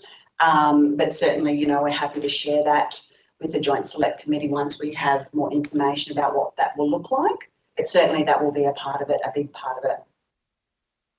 Okay. Recognise that that's a concern with the National Road Safety Strategy and Action Plan. So certainly we're taking that on board and making sure that we've got that.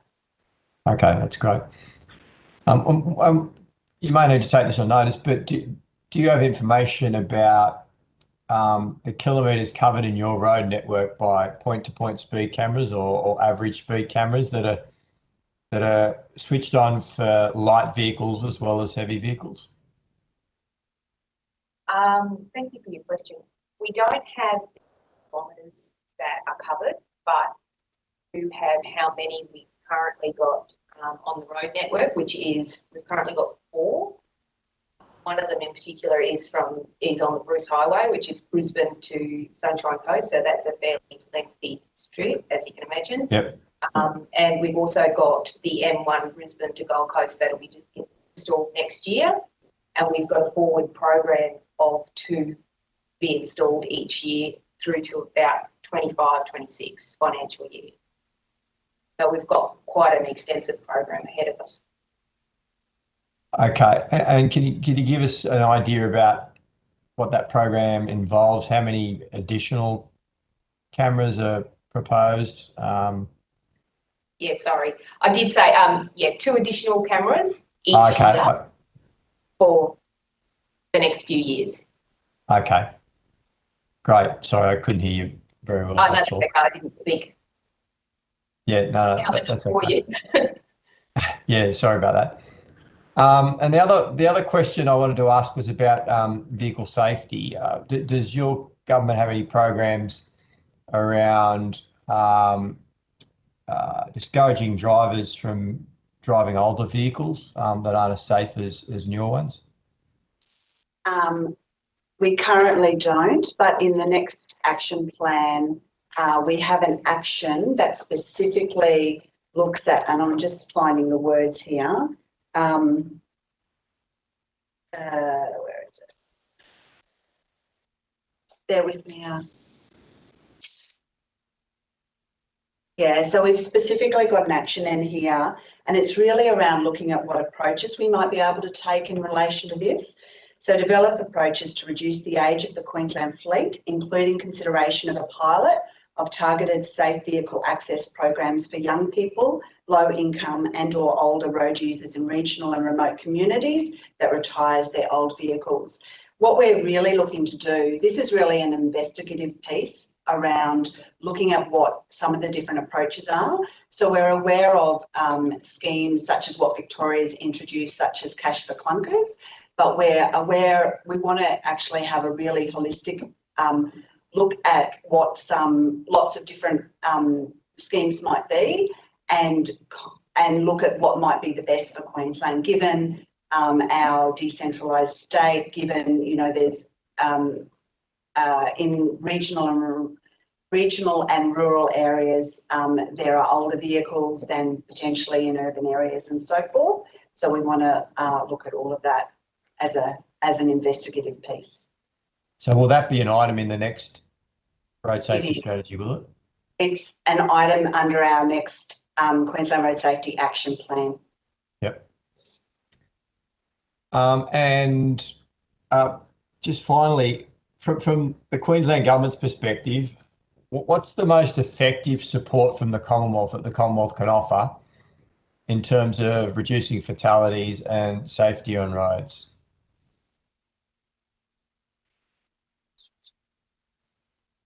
So probably the logical one is infrastructure. Obviously, you could be going to cash your clunkers or something like that, but most likely it would be to support what is a national road safety strategy, as well as in our upcoming Queensland Road Safety Strategy, which is really supporting network safety plans and really delivering vision standards for roads across the state, which are consistent, which are delivering the best safety outcome that can be afforded, and supporting that vision for councils and the state government.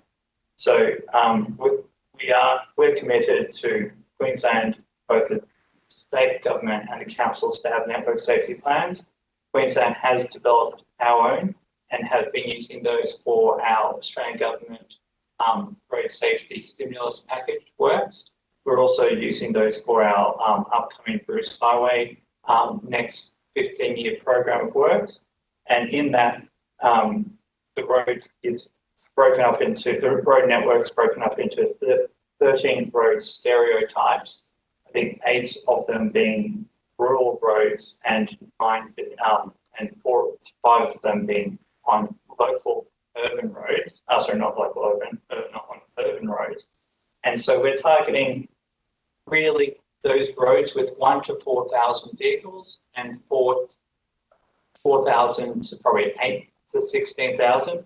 Those single lane type roads where we really want to be providing that wide centre line, the barriers, the auto tactile line markings, those cheaper treatments to get that consistent across those rural areas.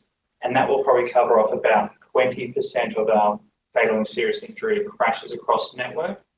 And the other location probably is in those more collector to arterial roads in urban areas, where we have approximately just under 50% of our fatal and serious injury crashes happen. So that's the other key area where we have a more challenging conversation to have, because in the urban environment, we have signalised intersections which are not safe system, because if someone runs a red light, they are a high chance of it being a serious or fatal crash. So it's looking at what speed treatments can come in, both is either a speed limit, or is it vertical deflection or horizontal deflection, or intersection design. So there is a lot to do in the urban space, and it is a complex question both for councils and the jurisdiction and the interface between the two. And so the easier option, the federal government and the states, is probably that rural 1 to probably 8,000 vehicle range, where there's a very large proportion of our fatals over-representative of the length of the network. Then really those urban, arterial and collector type roads where we are getting very large numbers of crashes that we really have to treat by the multiple safe system pillars. Okay, thank you. That's it from me, Chair. See, Matt, Michael was very polite. Whenever I had this conversation with Minister Bailey, he would just send us more cash. So you're very polite, Michael. Can I just, for clarity, and I want some feedback, I guess, on this point. If you have a longer term funding envelope, so locked in funding commitments rather than the quite short term arrangements you have now, would that benefit in terms of planning and rolling out of infrastructure? I mean, programs like Roads Recovery are locked in for a longer period of time. They're out in the forward estimates and local government knows what to expect. But as I understand it, you probably don't know beyond a 2 or 3 year cycle what you can expect from the Commonwealth for road safety work. Would that be right? For Black Spot funding, we have I think it's a 3-year program, which has been quite consistent and has gone up for Queensland a few years ago, which we've been very grateful of. And so from that commitment, we have a very good program of pretty much 1 year in advance, or a year and a half in advance, we start the process to get development applications in. And then about 9 months before that delivery window, we've evaluated and getting approvals before there's usually that 1 year of delivery. So it's usually about a 2.5 year process currently from asking a council for a black spot nomination to delivery of a black spot nomination. And that for TMR, usually it's a 1 year of planning, 1 year of design, and 1 year of delivery for hopefully a project that doesn't require complex community consultation or presumption process. So anything less than 3 years has been in the past a challenge. We have with the network safety plans, which as mentioned before, the National Road Safety Strategy and the Queensland Road Safety Strategy requires, we have been ways to shorten the timeframe for planning and having sort of nearly equivalent business case lights where we already set the vision for a road. Working with the districts, we're developing these a little faster to have about that 6 months window, and that's a bare minimum we've found we can get that probably the level of planning for these longer routes to deliver that efficient outcomes delivery. That's the planning side. Then the delivery, probably that doing early works is probably something that we've been challenged with in the last year or two with the funding that's come in, that we haven't been able to do that early design and preliminary works and then the window to deliver. So obviously different complex projects take a different amount of time. We can do rest areas. We can probably do auto tactile line markings. We could probably do barriers in short timeframes. But as soon as you're touching the ground and widening the road and PUPs and other services, that's when that timeframe window of less than 3 years becomes a challenge. So that's why if we had longer windows, that's where it really works well, where we have a targeted road safety program where most of that funding is allocated in a very annual cycle. So the councils and the districts know the process, and so they're working into a set schedule and know the timeframes. Seems to have worked in the past, but again, that's usually a bit of time to get approvals as well. Thank you, Michael. Thank you, Suzanne, Joanna, and Nicole. Is there anything else you want to add that we haven't covered today? I just wanted to provide one clarification, if I can. Earlier, Joanna mentioned that the current road toll is tracking at 8 over where we were last year. It's actually 7. Sorry. Just one correction there. It's okay. Thank you. No, thank you very much, team, and thank you for appearing before the committee today. The committee secretary will be in touch with you in relation to any matters arising out of today's hearing, and you'll be sent a copy of the transcript of your evidence to which you can make corrections of grammar and fact. And as Southerners, we all look forward to returning to Queensland now you've had us across the border. So I'll take the opportunity to wish you all a very Merry Christmas. And I shall suspend the proceedings now for a short break. We will resume at 3:30. Thanks again. Stay safe over Christmas. Thank you. Thank you. Department of Infrastructure, Transport, Regional Development and Communications, including representatives from the Office of Road Safety. For the benefit of Hansard, would you all please state your full names and the capacities in which you appear today?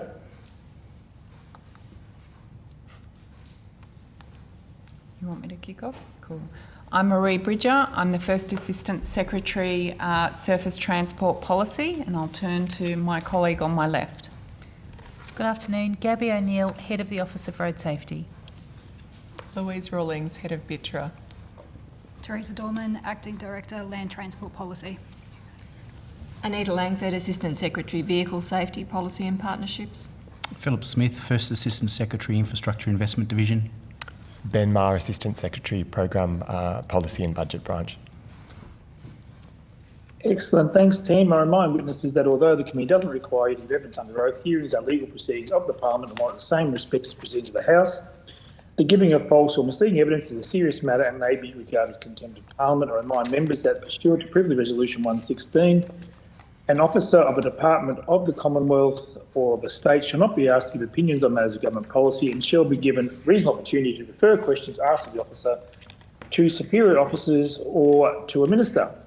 All members and witnesses are asked to set their microphone to mute unless given the call to speak. I now invite someone in the collective group there to make an opening statement.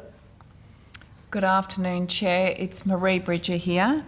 Thank you so much for the opportunity to provide evidence.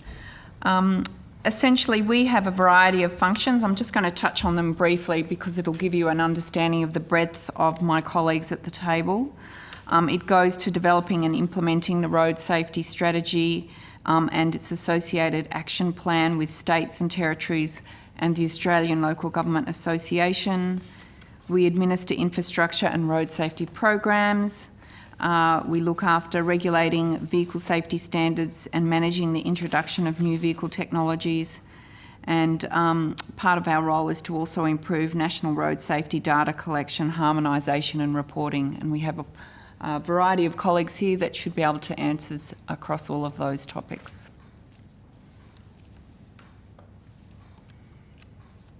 Oops, I thought you meant longer than that. I should close my video off. Sorry about that. Just thank you for that. As part of the formation of the Office of Road Safety, it was established to improve coordination and leadership in the road safety space. Has that happened? My apologies. Could you just repeat that last bit of the question? Well, the Office of Road Safety was established to improve coordination and leadership in road safety. Has that actually happened? Gabby O'Neill. Thank you, Chair.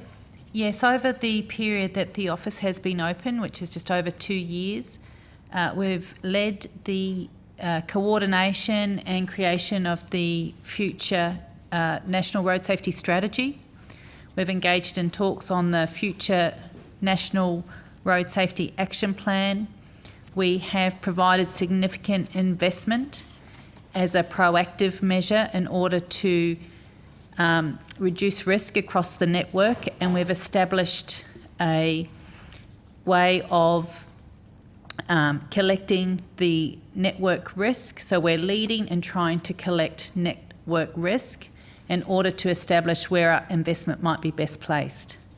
So that's quite a, I would say, a step change and a significant improvement as to the way things were done before, which was ad hoc and very much looking at a sort of black spot process way of addressing network risk, whereas instead we're now going for a proactive approach to look at the risk overall of the network and target investment to lift risk, to reduce risk and get a minimum 3-star rating.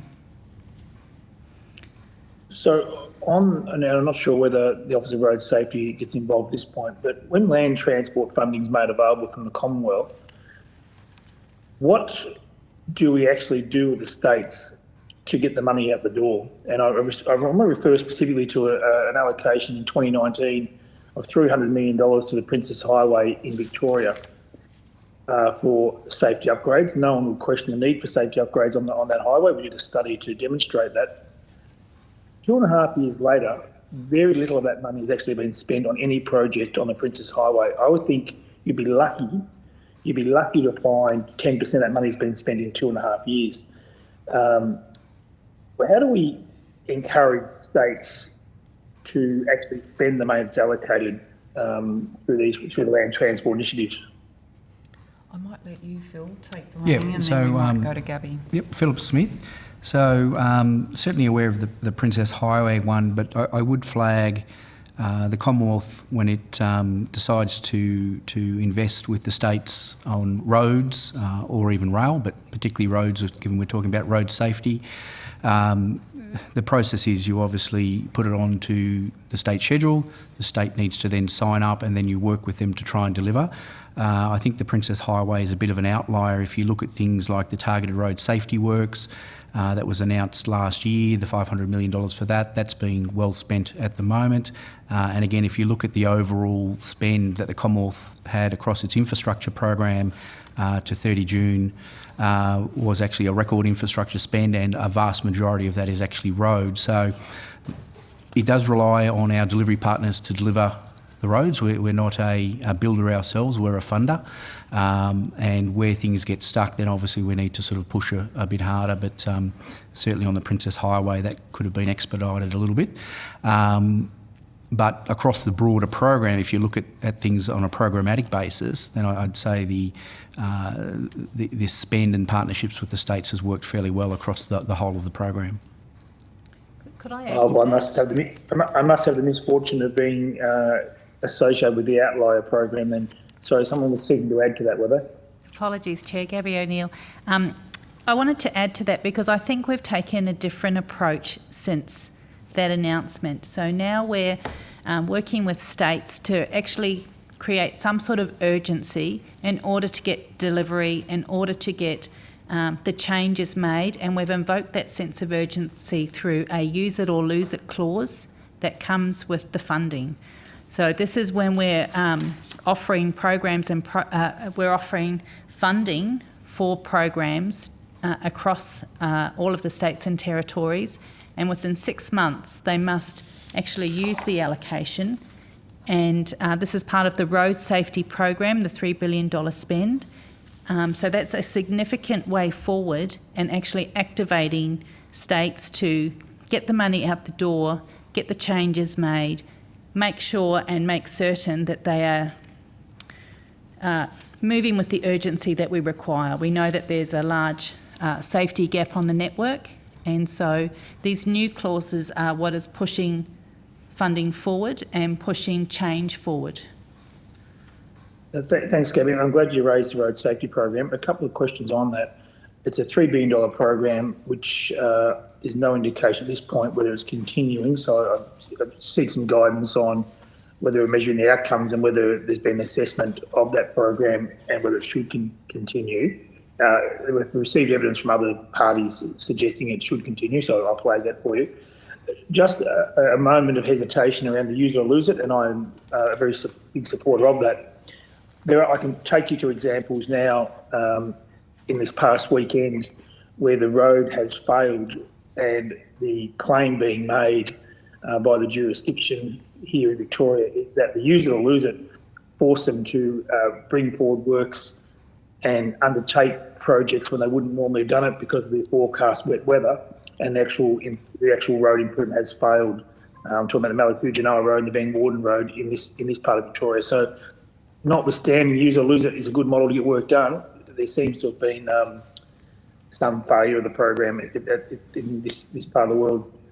But the question, I guess, is do you expect the road safety program will continue beyond the current round?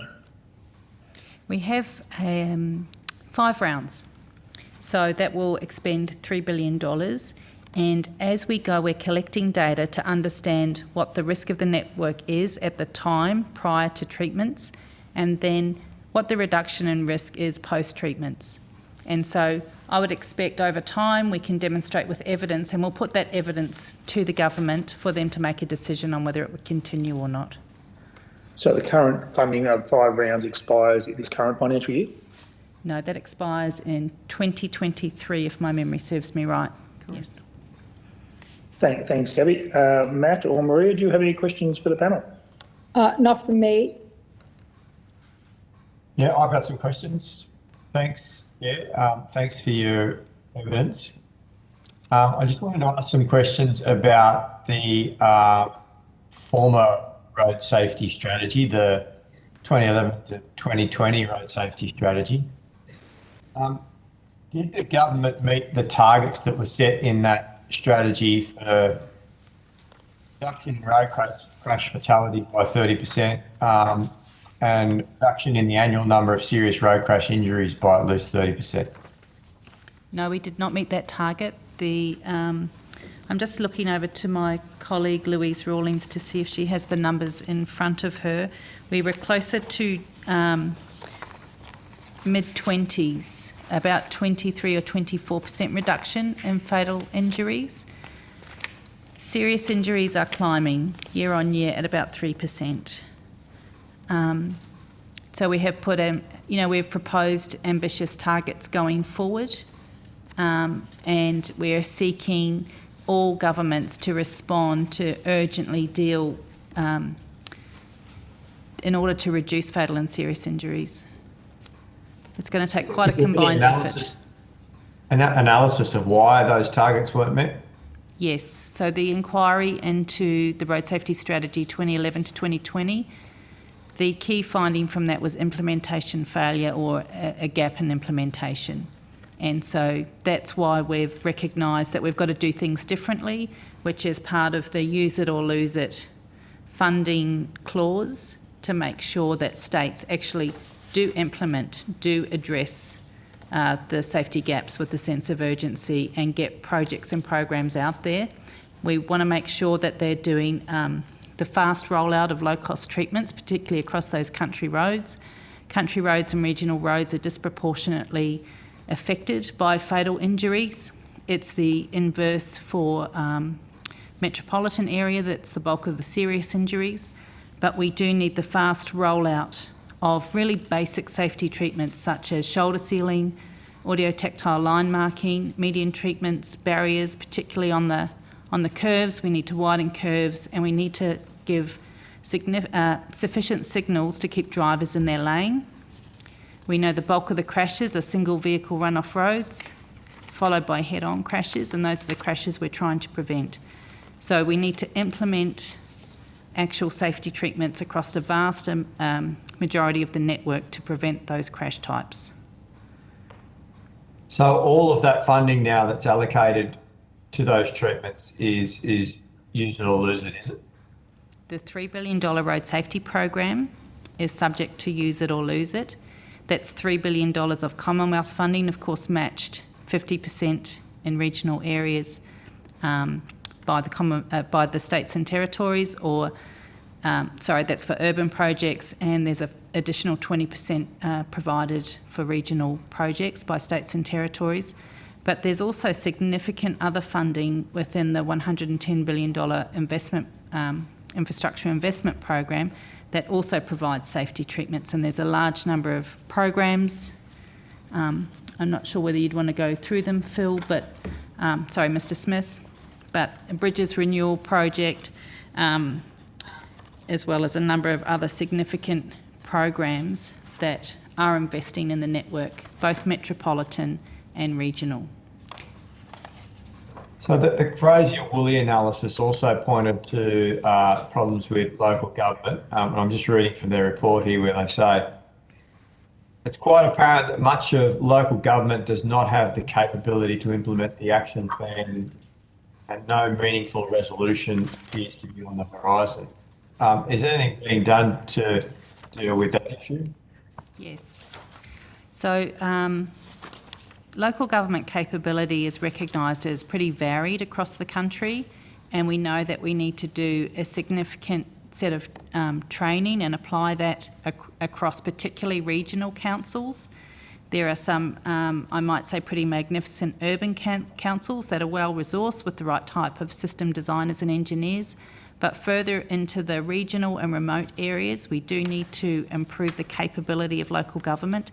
And we're really pushing states to do that so that they can bring the local government up to speed with what does their network contain, what kind of risk. We're looking at fit-for-purpose network risk assessments for local government, and we're really pushing states and territories to achieve that so that they can understand what investment needs to be made on their local government networks. So how are you pushing the states to achieve that? So it's proposed in the future strategy. It's obviously only draft until published, that local governments need to risk assess their network. And so in order to do that, they have to undertake training to understand the capability of their network and where the risk lies, so that when they undertake future infrastructure investment, when they undertake future maintenance, they should be able to understand what safety treatments, what their safety gap is, and apply those as they upgrade or maintain their roads. So they already have access to their crash data. Do they understand the risk gap across their network? Some of them do, some of them don't. So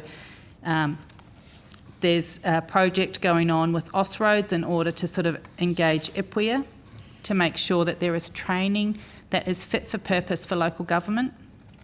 There are network safety plan guides that are relatively easy, and we're asking for training to be provided to support local governments in order to undertake this and build the understanding of where the system failures or the safety gaps are in their local government network.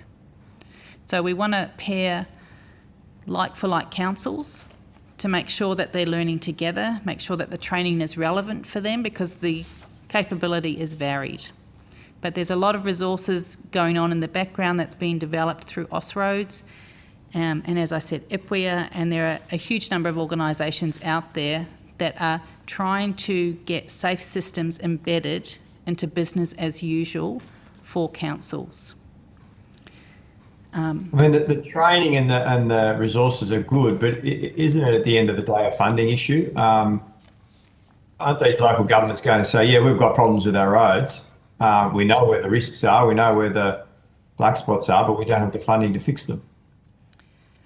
So there's a significant amount of untied funding that's available to local councils, and from our point of view, we want to make sure that they understand what the gap is in their road network, so that when they undertake their regular and their annual maintenance, as well as every local council has a 10-year investment infrastructure plan, how are they going to build in safety treatments?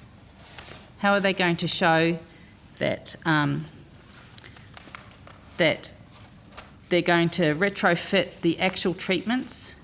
Because it's incumbent on them to provide a safe network for their local community and for those that travel through it. So states have to work through how it's going to work best for each of their local government areas. And I think the Commonwealth funding that's available is through the Financial Assistance Grant Scheme, which is untied. There's also the Local and Community Infrastructure Fund that made significant funds available. I think it's now up to $2 billion available for councils to apply for projects in order to improve either their networks or their community facilities. What we want to get out there is really a better understanding among councils about what they need to do, so that when funding opportunities come up, they actually have a plan. And then they can work out what's their priority and then use those funds to commit to projects to improve safety. Sorry, Gabby, Darren, you just building on Matt's point, and you're right in relation to the FAGs and the Local Roads Community Infrastructure Fund. There is record from the Commonwealth to local government right now. But are you aware whether there's a statement of expectations currently in place around safety? I recall, and I'm not sure about the exact timeframes, that we wrote to local government somewhere around 2017, 2018, I think it was, with a statement of expectation around roads to recovery would have a focus on road safety. Is there any expectation or any statement of expectation from the Commonwealth to local government around those funding programs to address road safety issues? I understand what you're saying, they have plans and they'll be given information, but is there any actual expectation in writing from the Minister to the Australian Local Government Association councils? I'm just going to refer to Mr. Smith. Yep, so the statement of expectation that you're referring to, I think, was 8 November 2017. That certainly had a flavour of safety. The roads to recovery guidelines that was really focused on certainly had a flavour of, we really want to make sure that safety is a focus. That broad expectation still stands. So there hasn't been an update to that, but that expectation still stands. And if you think about some of the programs that Miss O'Neill was talking about with the bridges renewal, that's all about making sure the bridges are safe, efficient, effective. The heavy vehicle safety and productivity program, again, has an emphasis on safety. Roads to Recovery, the councils have provided it's eligible under the Act, have the ability to use that for all sorts of treatments, upgrades, safety upgrades, intersection upgrades. There's a whole raft of programs that are able to be used for safety elements, and it's probably hard to think of any major program that doesn't include a safety element. If you think about duplicating sections of the Bruce Highway or incorporating rest stops, various ring roads across Australia, all of those have elements of safety, if not the primary purpose, certainly a secondary purpose around that. So there is substantial amounts of money being spent. I think the focus that Miss O'Neill's been looking at is making sure people are identifying the right treatments for the right roads at the right time. Yeah, so I guess the question, Phil, is that was a 2017 letter. Thank you for clarifying that for me. That was, it's 4 years ago now. There's been 2 ministers since then and no updated statement of expectations and a new national strategy about to be released with the action plan. So the question, I guess, relates to, is there a need to update that statement of expectations? Given the Office of Road Safety has been formed since that date to improve coordination and leadership, is that something that we would look at refreshing as a Commonwealth to try and encourage local government to prioritise safety works ahead of perhaps other works? I mean, the Local Roads Community Infrastructure Fund, you could have built anything from a playground to a new roundabout or resheeted a gravel road. It was quite broad in scope deliberately. It didn't have a road safety focus to it at all. Yes, now we can certainly look at that. I should have also added that under the administration of the Roads to Recovery, we have articulated to councils that we do want them to report back on how their road funding is contributing to the community safety as part of that process. But we'll certainly take that on board about updating the statement of expectation. And since I've just stolen Matt's time, and I'll come back to you, Matt, I'll just, one more question on the same topic. Given on the safe system approach to road safety, safe speeds is a critical factor, and it is the purview of the states. Has there been any consideration to providing advice to local government or even making funding contingent upon looking at reducing speeds in built-up areas? Across Australia now, you can go from anywhere to 10 or 20 kilometres an hour to up to 60 or 70 kilometres an hour inside regional towns, depending on what part of town you're in. There's very little consistency across states, let alone across the whole nation. As a major funding body to local government, have we given any thought to coordinating safer speeds in those areas where there are vulnerable road users as a contingent on receiving your funding? So, for example, you'd have no speed limit in excess of 40 kilometre hours in an urban area if you want to keep receiving road recovery money. We haven't made that explicit. There's not. We're not considering tying funding to speed limit reductions. But what we're proposing going forward is that each jurisdiction undertakes and uses the movement and place approach. So this is actually identifying what's placemaking, what's for pedestrians, mixed traffic, cyclists, and therefore what's the right function of that road. So we're looking at the functional hierarchies of the road, how the roads are used. Is it about making, movement of goods and freight, or is it about cafes, people walking, people with small children, and making sure, because speed management is going to underpin each priority of a future strategy. We need to it's a cultural change with speed management. It's highly polarising across the community. And so what we're asking is for people to actually take it out of being sort of the number one headline ticket, but actually what's the function of the road that you're looking at? So how are you going to address the movement of people and goods and light commercials and cyclists versus your major motorways and freight corridors? So the movement in place will underpin a future strategy because we think that that's the way to address speed and to make speed management more consistent and to try and start building that cultural change that we need. Because as I say, every community survey, it's highly polarising with extreme views on either side. And we need to shift away from that to make sure that people understand what's the function of the road here and what's going to best support vulnerable road users. So we know that that getting the science out there isn't enough. Instead, we have to actually undertake a cultural change program, which I think will take, usually it takes about 2 generations to actually achieve cultural change, like we did with drunk driving and wearing seatbelts. It's a long process, so we have to really involve the community in the change process to understanding why streets are sort of framed the way they are with regards to speed and the outdoor tables versus the movement of goods and freight. I understand what you're saying, Gabby, and that's a very detailed response. I appreciate that. But if a street has certain characteristics of which we could easily set requirements around, my contention would be there is no reason why the Commonwealth couldn't say to the local government, our funding to you is contingent upon that street having the 40-kilometre-hour limit.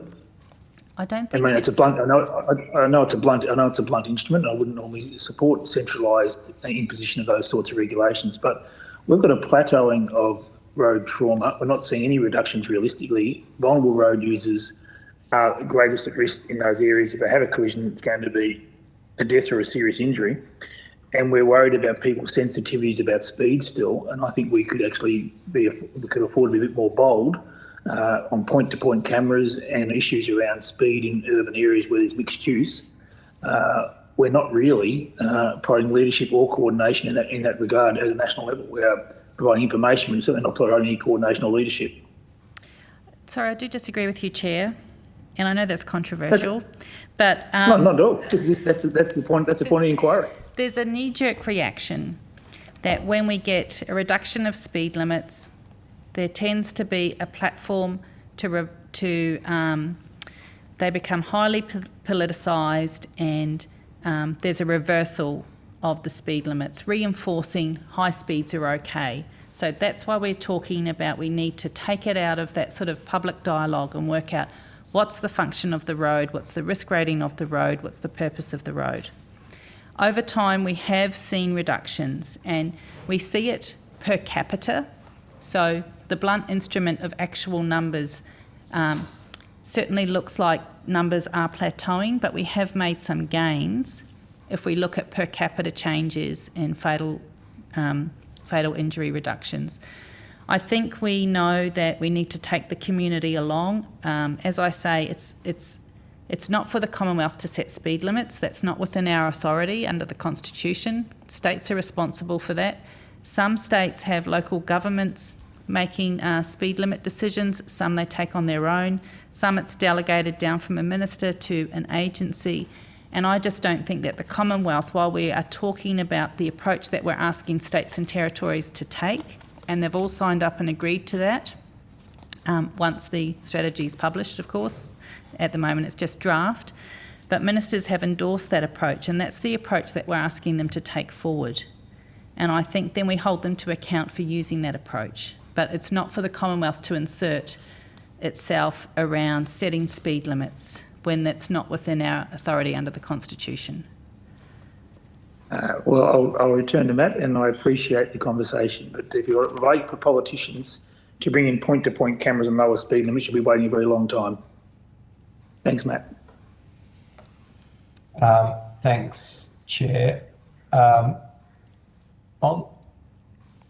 the current draft National Road Safety Strategy, there was a piece in the Australian newspaper a few weeks ago reporting a letter from the Australian Trucking Association and the Australian Automotive Association expressing their disappointment with the draft national strategy.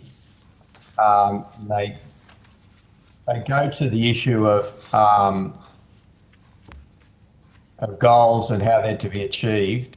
And they said, quote, the inherent vagueness of the document as drafted needs to be replaced with clarity on who is responsible for doing what, how they will be incentivised to deliver, and how we'll all know what's been done and achieved. Can you tell us what's being done to deal with those criticisms and ensure that there are hallmarks and guidelines and accountabilities in the draft strategy? Thank you, Deputy Chair. We held a roundtable workshop to bring a group of targeted stakeholders in to discuss our draft action plan. And after that meeting, you know, they were very open with their concerns. And so we revised the document, and we're currently going through and taking on board the types of things that stakeholders are more keen to see. I think we have got sufficient progress measures, but the draft action plan is still under revision. I think as we are looking really carefully at how we might certainly provide how the targets are matched to particular measures. So in the proposed strategy, there's a series of safety performance indicators, and we actually think they're a good way to show the focus on where we want to see the change. And that change should lead to reducing and helping us achieve our targets over time. So once the proposed strategy is published, I think the safety performance indicators will clearly outline where we want to see focus. And of course, they're not the only things that everybody has signed up to do. There's a number of other measures, and there's a huge number of programs that are funded, particularly, you know, heavy vehicle safety initiatives, the Road Safety Innovation Fund, the Road Safety Awareness and Enablers Fund. There's a huge number of initiatives outside of sort of hard measuring and impact, but other things that can improve road safety overall. So I think, you know, we're all working together because everybody is after the same outcome. And I know that even though it comes across as criticism, perhaps in the Australian, actually, I think we're all on the same side here. Everybody is after better outcomes for road safety. It's we might have different ideas about how to get to the end goal. And of course, there are probably some very particular things that our stakeholders are after. But I think future governments also want to have a say in perhaps what they might announce or what programs they would like to put in place.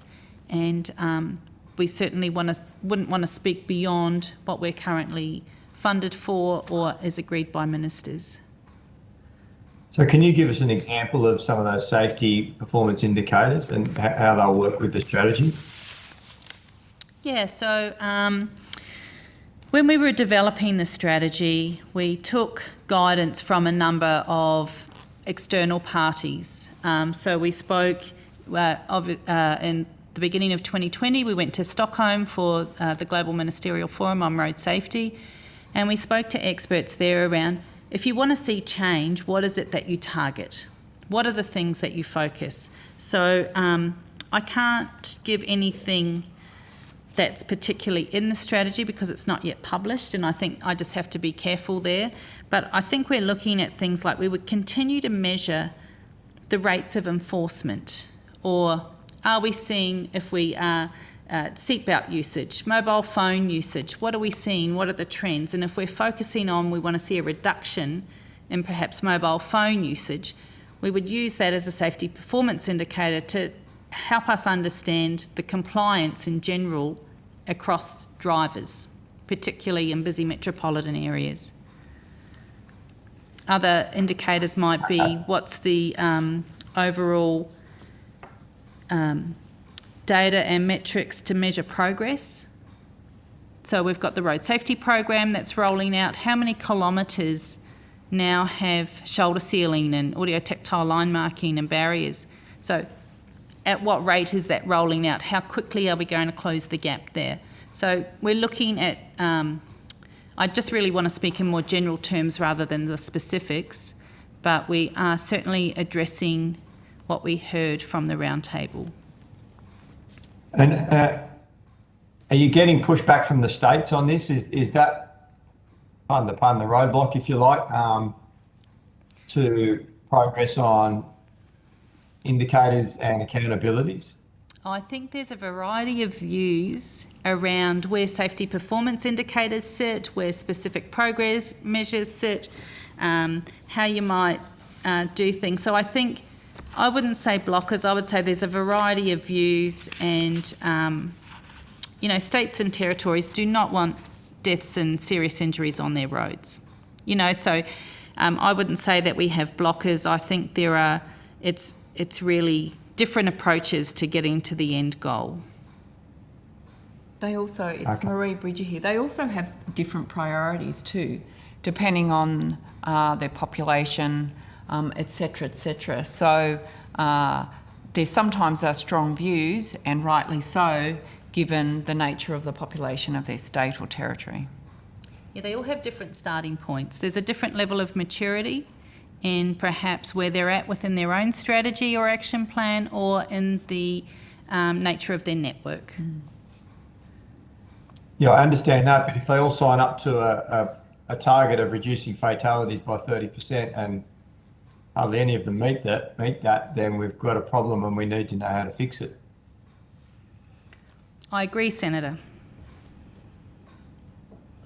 You insulted Mr. As always, he's a member of the House of Reps. Oh, I'm sorry, Deputy Chair. Right. I used to be a senator, that's all right. Wised up. Thanks, Gary. Maria, just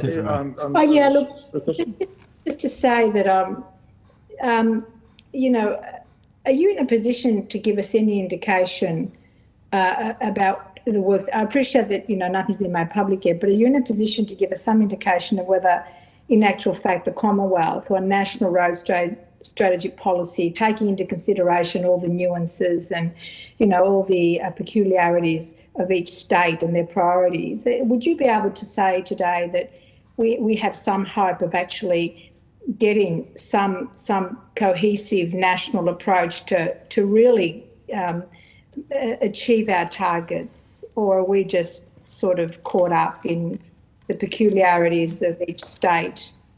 I'm interested to see what your personal frustrations might be in relation to the way you've gone about doing your work.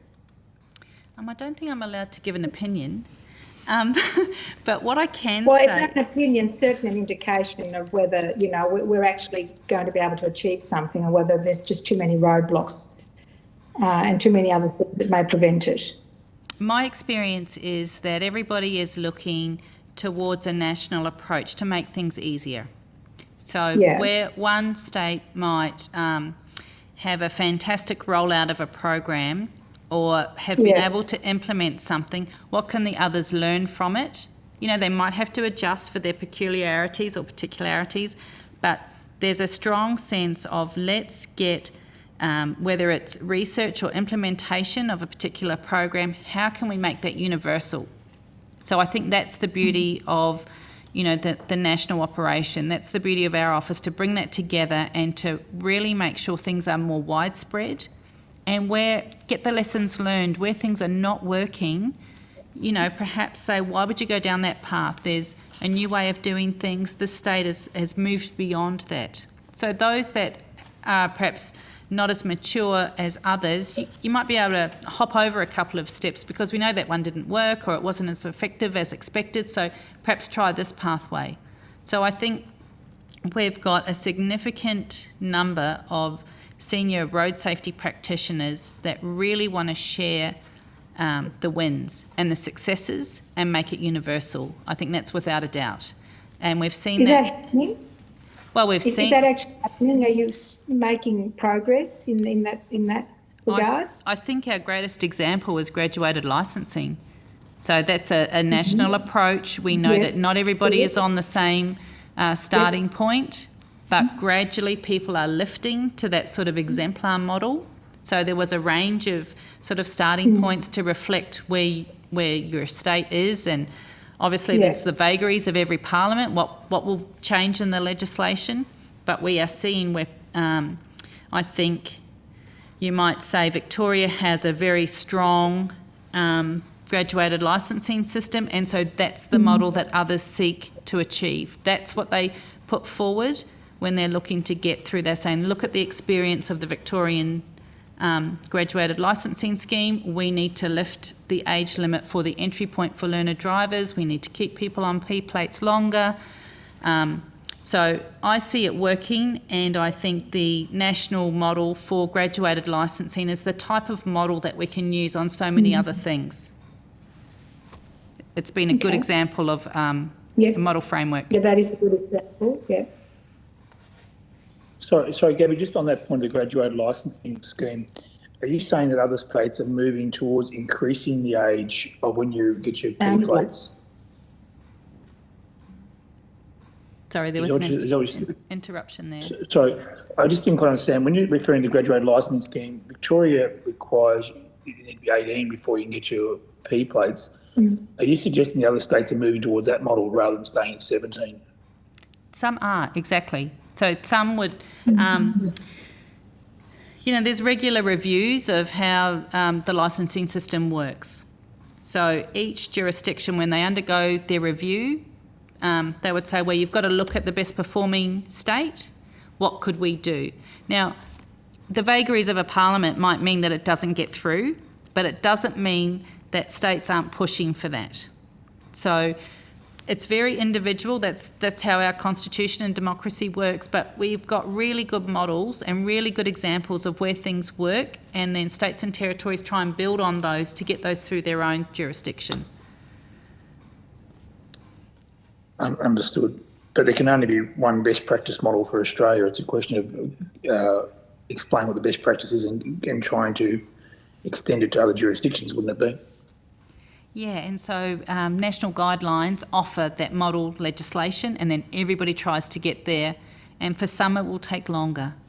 On your submission in relation to the fatality rates per 100,000 people, I see the chart there, and obviously Northern Territory is the outlier. It's a difficult conversation to have when you see Northern Territory at 20.24 and the ACT at 2.14. But it's a really a blunt instrument to look at that chart and try to make the comparison given the road network. And it could be two more different localities than the Australian Capital Territory and the Northern Territory. How do we really benchmark some of these jurisdictions? I mean, comparing them to other states. And it's not a question about whether it sounds fair. It gives it's almost misinforming ourselves. I mean, Northern Territory is more like remote Canada than it is like the ACT. The total number of deaths in the ACT, the total number of deaths in Northern Territory is about 12 or 15 per year, which is obviously 12 or 15 too many, but it presents as a far worse figure at 20.24 per 100,000 people. So I guess what I'm asking is, are we better off trying to benchmark against similar jurisdictions in other countries than looking at this list of Australian states and territories and thinking that the Northern Territory is performing appallingly compared to more urban areas? Do we benchmark against other international comparators? Look, if we were benchmarking, we'd say ACT was in line with Norway, so we're pretty good. We know what we can do when we do it well. And then we want to replicate that urban area with other urban areas. So we've got to do like for like. But what I do want to do is throw to Louise Rawlings, who can perhaps talk on the data and comparisons and methodologies. Thanks, Gabby. Thanks, Chair. So you're right, it's really difficult to make comparisons across jurisdictions when there's so many differences in terms of numbers of vehicles and the speeds of the roads and the conditions of the roads and the population and other demographic factors.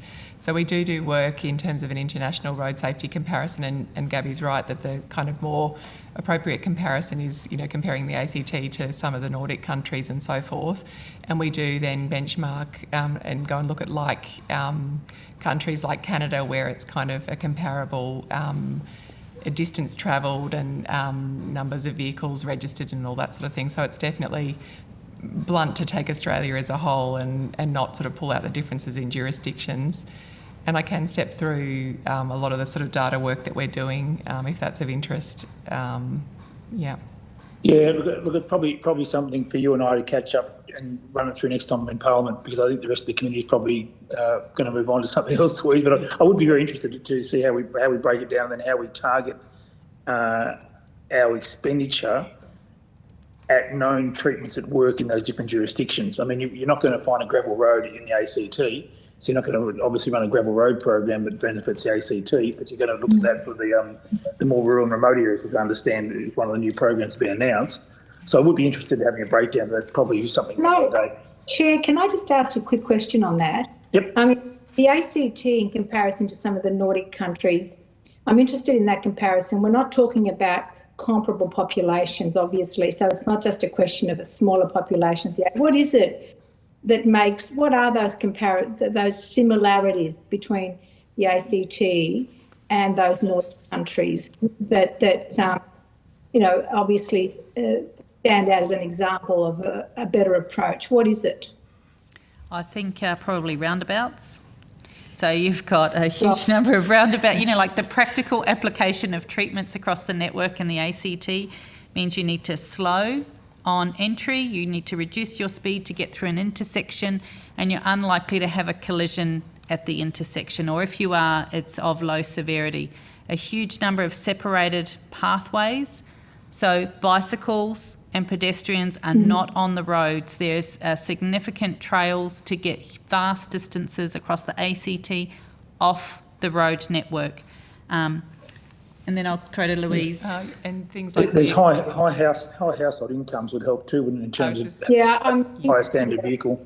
Yeah. Yeah. I was going to say vehicle kilometres travelled in the ACT would be less than, for example, the Northern Territory, obviously where there's larger distances to travel, the qualities of the car, the demographics of the people, including education and all those sorts of things. So there's several factors which we could step through. What about, we're talking Nordic countries, not Northern Territory, or did I misunderstand? That we were just giving the example that, ACT's sort of fatality rates would be comparable to the Nordic countries, as in Denmark and Sweden and so forth, yes.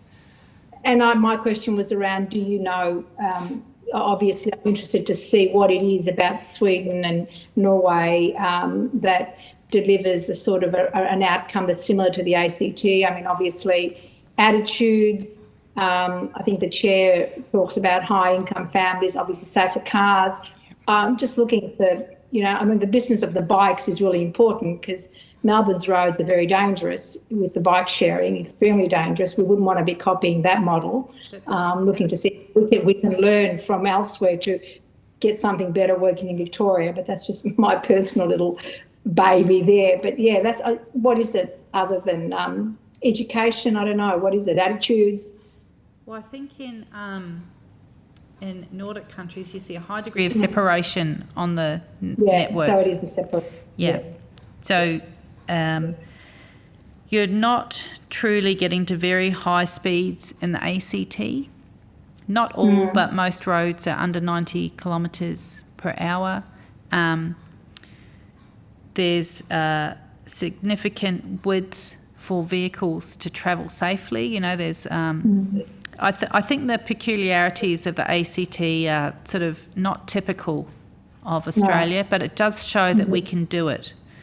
So not so much of a legacy network that needs to be retrofitted. Yes, there's more we can do in the ACT. It's also the all sorts of factors, age of vehicles. So we, a younger fleet in the ACT which have more sort of active safety features, the quality of the roads, the vehicles, kilometres travelled, the speeds, all those factors, as you say, demographic factors as well. I know we've spoken about speed and things, but I really want to come back. I don't know whether you can have a view on this, but I actually believe the situation in my own home state here in Victoria with the shared roadway, very narrow roads now, the narrowing of the roads, the doubling of platforms, the Uber drivers, everyone who's anyone is on the road, and the cyclist is a recipe for disaster as far as I can't see how this can work in the long run in terms of safety. Would you have a view to perhaps recommend changes or rethink about how we share the road in a safe way? Separation's perfect. It's not going to be able to be applied everywhere, but it's a start. I think the evidence is clear. You know, there's a strong body of evidence about road safety treatments that work, but you do need a lot of community support. You need a groundswell of support, and you need investment, and you need to know where your risk is. So, you know, it's not rocket science. You know, we might say that some people say it's more complex than rocket science because it's got so many people involved. Everybody thinks that they're an expert driver. Everybody thinks that they have the right to be on the road. It's very difficult when people are using their own private transport to suggest that they might need to do something else, have a different type of vehicle. You know, it's very much personal choice. So we're stepping into territories where ownership of your own behaviour and vehicle is quite strong. It's not, you're not applying logic despite the countermeasures and the evidence are really clear. So it's cultural change that we need, along with investment and understanding how the road is going to work for communities. And that's not a quick fix. No, great. Thank you. Thank you, Maria. Just another quick question to the panel. I noticed in the submission the reference to over the last decade, fatalities of cyclists have increased by around 45%. There has been a massive increase in sales of bicycles in recent times. Given the many different uses, whether it's recreational, exercise, so the more serious cyclists, I guess, or the commuter cyclists, does the Commonwealth have any specific cycling safety programs it's working on, or if it's any funding pool it's working on with the states to target cycling safety, given the vulnerability of those road users? The $3 billion road safety program, it has two main purposes, and that's the low-cost rollout of treatments, you know, in the regional areas, and improving outcomes for vulnerable road users in urban and peri-urban areas. So that's where we would expect to see state and territory proposals to come up with separation of cycling or providing better protections for cyclists and pedestrians. So I know that our fund doesn't, it can't do footpaths or anything like that. That's a local government responsibility. But if it's on the road and making the road safer and improving travel, then a cycleway can be part of that. So, Chair, just to add to that, the local roads and community infrastructure, there's a number of projects under that are looking at improving cycle paths, improving footpaths, better markings or separation of vulnerable passengers through safety improvements, traffic islands, etc. It's not obviously dedicated, they can use it for whatever they particularly wish to, but there are certainly a vast majority, there's a large number of councils that are sort of using it for improving the safety aspects there as well. And on major roads as well, it's quite often as they're redesigning, states and territories are redesigning to incorporate or separate vulnerable road users as well. So in terms of the project proposal reports for land transport initiatives, are you suggesting that we've got a more sympathetic view towards the associated works these days, perhaps, than we may have had in the past? So is it a broader scope now that you can do that type of work? If it's, or is it still a bit limited? Certainly under the local roads and community infrastructure side of things, vulnerable road users are eligible, so the councils can choose to basically do improved footpaths, etc., because that's basically the community infrastructure side of things. Under the roads, it's still got to be associated with roads works. So, for instance, but if you're cutting across the middle of a path or you're redesigning a road that sort of impacts pedestrian access, etc., then that can obviously be associated with the road works there. Standalone cycle paths don't sort of fit under the general program. They would fit more under the local roads and community infrastructure side of things, or potentially under the road safety. Would there be any value in looking at that and having greater flexibility if it's going to achieve a road safety outcome for cyclists. There are occasions when it will be off the road network quite deliberately to try and separate the vulnerable road users. Is that a weakness in the program at the moment? I think it's a legal instrument. It's the legislation that sort of sets out the terms of what the funding can be used for. So it would need something quite different to be proposed in order for, separated cycleways and pathways not associated with the road. That would be something new, and it's outside of what we can legally use the funds for at the moment, unless it's the local community roads and infrastructure program. Which isn't an enduring program at this point. It just had another round of funding that was, as far as we know, was a COVID response. Correct. So yeah, round 3 kicks off in January next year and runs for 18 months, but terminates then at this stage. Yeah, we shouldn't pretend it's a road safety program. It wasn't ever intended as a road safety program. It may do some road safety works, but that wasn't the impetus for the program. Correct. I mean, the other program clearly was the $3 billion fund was clearly aimed at road safety, but the Local Roads Community Infrastructure Fund was never a road safety initiative. So I'm not asking you to give an opinion, I guess. Is there a process that we could undertake if we deemed it worthy to change that legislation, which would allow us to look at this issue of fatalities among cyclists? Given we've just heard the benefits of the ACT around having cyclists separated from the road, should we be trying to do more work to get cyclists away from vehicles? And therefore, should we have a program that funds them? Because right now it's a little bit different on National Land Transport Initiative, as I understand it. I think that's probably a government policy decision, Chair. I think you're right. But it was worth a try. Okay, Matt or Maria, I've given Gabby a hard enough time, and she's hit every one of my bounces straight to the bounce. I've got nothing else, thanks. Since she's cleared the rope 3 times and hit the fence twice, so no one else got anything for Gabby to smash away? No, very good. Now, panel, there's a lot of people there who didn't get a chance to say anything. You can speak now if you like. Is there something you'd like to say to us in terms of the inquiry or anything from a road safety perspective you'd like to add? We're very welcome to have your input. I think we're all actually pretty comfortable at the moment. Oh, come on, Gabby's taken the shine off the new ball and everything. There's a couple of easy shots for you right now. That's the last of the cricketing analogies. Thank you all for appearing before the committee today. The committee secretary will be in touch with you in relation to any matters arising out of today's hearing. You will be sent a copy of the transcript of the evidence to which you can make corrections of grammar and fact. And I take the opportunity on behalf of the committee to wish you all a very merry and a very safe Christmas. Thank you, Chair. Thank you, Chair. Merry Christmas to all of you as well. Thank you, panel. Much appreciated. That concludes today's public hearing. Can I have a resolution that pursuant to Senate Standing Order 37.1, the committee authorised publication, including publication on the parliamentary database of the transcript of the evidence given before at the public hearing today? Thank you, Maria. If committee members have any further questions on notice, please provide these to the Secretary as soon as possible. It's proposed that witnesses be asked to provide responses to any question on notice within 10 working days.